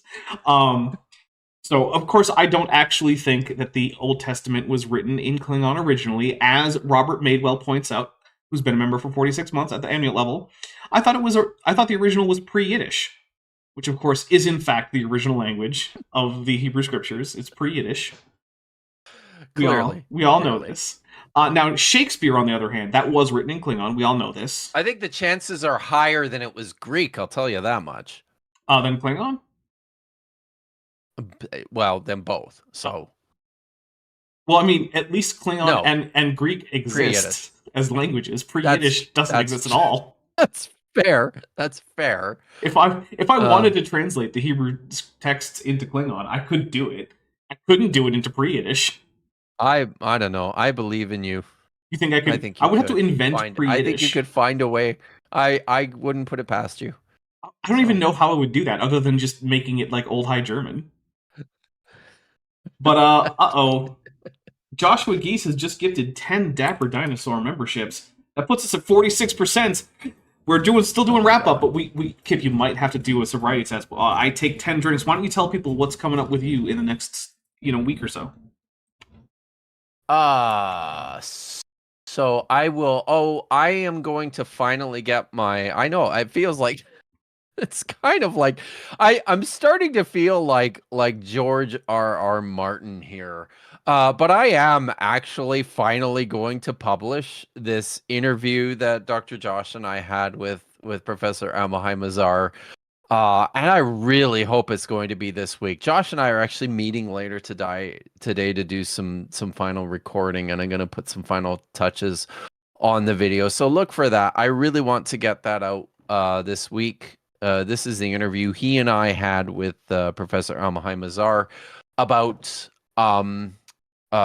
Canaan in the late Bronze and early Iron Age, and then I've got a Hebrew reading stream coming up on Thursday, and there's more stuff coming up. Dr. David Carr from Union Theological Seminary will be on my channel on the 4th of April. And then in the next in the coming weeks after that, so this is a little ways ahead, I will be having Erin Thompson on. Erin Thompson's really active in social media. She is an expert in art fraud and teaches at CUNY in New York. And she is in the process of writing a really interesting book all about art fraud and forgeries, and has quite possibly cracked the and solved the question of who the forger of the Dead Sea Scrolls forgeries actually is. I'm really excited about it. I can't get into it because, I mean, come on, she's publishing a book, right? But I'll share this much, which I think is pretty great. I can divulge how she opened her chapter on the Dead Sea Scrolls forgeries. The chapter is called The Book Breaker. And here's the opening paragraph. The experts who gathered for an announcement at the Museum of the Bible in Washington, D.C. in March 2020 wore their finest. A professor of Talmudic literature looked solemn in a three-piece suit and a kippah. A scholar of biblical literature sported a goatee and a t-shirt with an illustration of a cat dressed as Batman. I think we know who. Hey, I'm wearing that shirt. Nice. It's pretty good, eh? All right, while you were doing that, John Hopkins also gifted 5 memberships, which I took drinks for, which also puts us at 52% Kip. So I have bad news for you. But first, Landon Knoll for $4.99 says, Kip, please update us on game stats with hockey, score, SOG, penalty minutes, etc. God damn, all of that? Jesus. It's 2-1 for the New York Islanders at the start of the second period. Let's go to let's see. And maybe I should go, if I go to the summary, that's better. So, the Islanders are 0 for 1 on the power play. There's only been 1 power play. What the hell is that about? Shots are 13-12 in favor of the Flames. Goal scorers are Matt Coronado from Jonathan Huberdeau, 36 seconds of the first. Bo Horvat from Tony D'Angelo and I don't know Holmstrom's first name. At 10:46 of the first to make it 1-1. And who the hell is okay, maybe I should. He can't pronounce it for me. I was going to, and I'm an idiot. So I have no idea what's happening right now. Tsiplikov, I think is how you pronounce it. I have no idea who this is. So Matt Gatcombe from Tsiplikov and Noah Dobson at 17:41 to make it 2-1. It's still 2-1. So there we are. Landon says, thank you, Kip. Happy, some of us Landon? folks downstairs do thank follow you. the sport. All right, Kip. Now, I assume your earbuds are wireless, right? They are. Okay, yes. that'll help. So what I'm going to request... we won't have this same problem this time, will we? Right. So what I'm going to need you to do is take your glasses off and put them on your desk so that they don't get damaged. Okay. You need to stand up and walk to the back of the room. And then what we're going to have you do is walk heel to toe 10 paces, turn around 180 degrees, walk 10 paces back, and turn around back to face us again. And if you can do this without following, then you have passed the sobriety check. You said following. Following what? I don't remember saying That's following. what you said. If you can do this without following. Oh, no, without falling. If I said following, that was a mistake. Oh, falling. Okay. So... go to the back of the room. I've done this before. Yeah. Go to the back of the room. 10 paces. Heel to toe. Turn around. Toe to toe. Heel to toe. Toe to heel. Oh, sorry. Yeah. Heel to toe. Toe to heel. Yeah. But you put Heel to toe. when you take a step, you put your heel onto your yes, toes. And got then, it. Yeah. Okay. Okay. I can do this, guys. I am not nearly as drunk Prove it. as I was the last. Just prove it. And then turn around and go 10 bases back, right? Turn around again. Is that what we're doing? Yep. Okay. Do I have to? Okay, but I just have to go 10 this way and 10 that way, right? And then I'm not drunk. If you can do it without falling, then yeah, you're not drunk. Okay. All right. All right. I can do this. Let's see it. Here we go, everybody. Can you see me? Move a little bit to your right. You're blocked by the microphone stand. Move to your right. That way. Yep. Mm-hmm. Right. Mm-hmm. Okay. All right, go for it. And also, we can see the shirt better now. You can see the shirt. Yep. People ask for a fit check. It's an awesome shirt. Okay. 10 paces. Mm-hmm. So this is 1, right? 1, 2, 3. See, I'm not very drunk at all. 4. Yeah, you're doing pretty well. Fuck.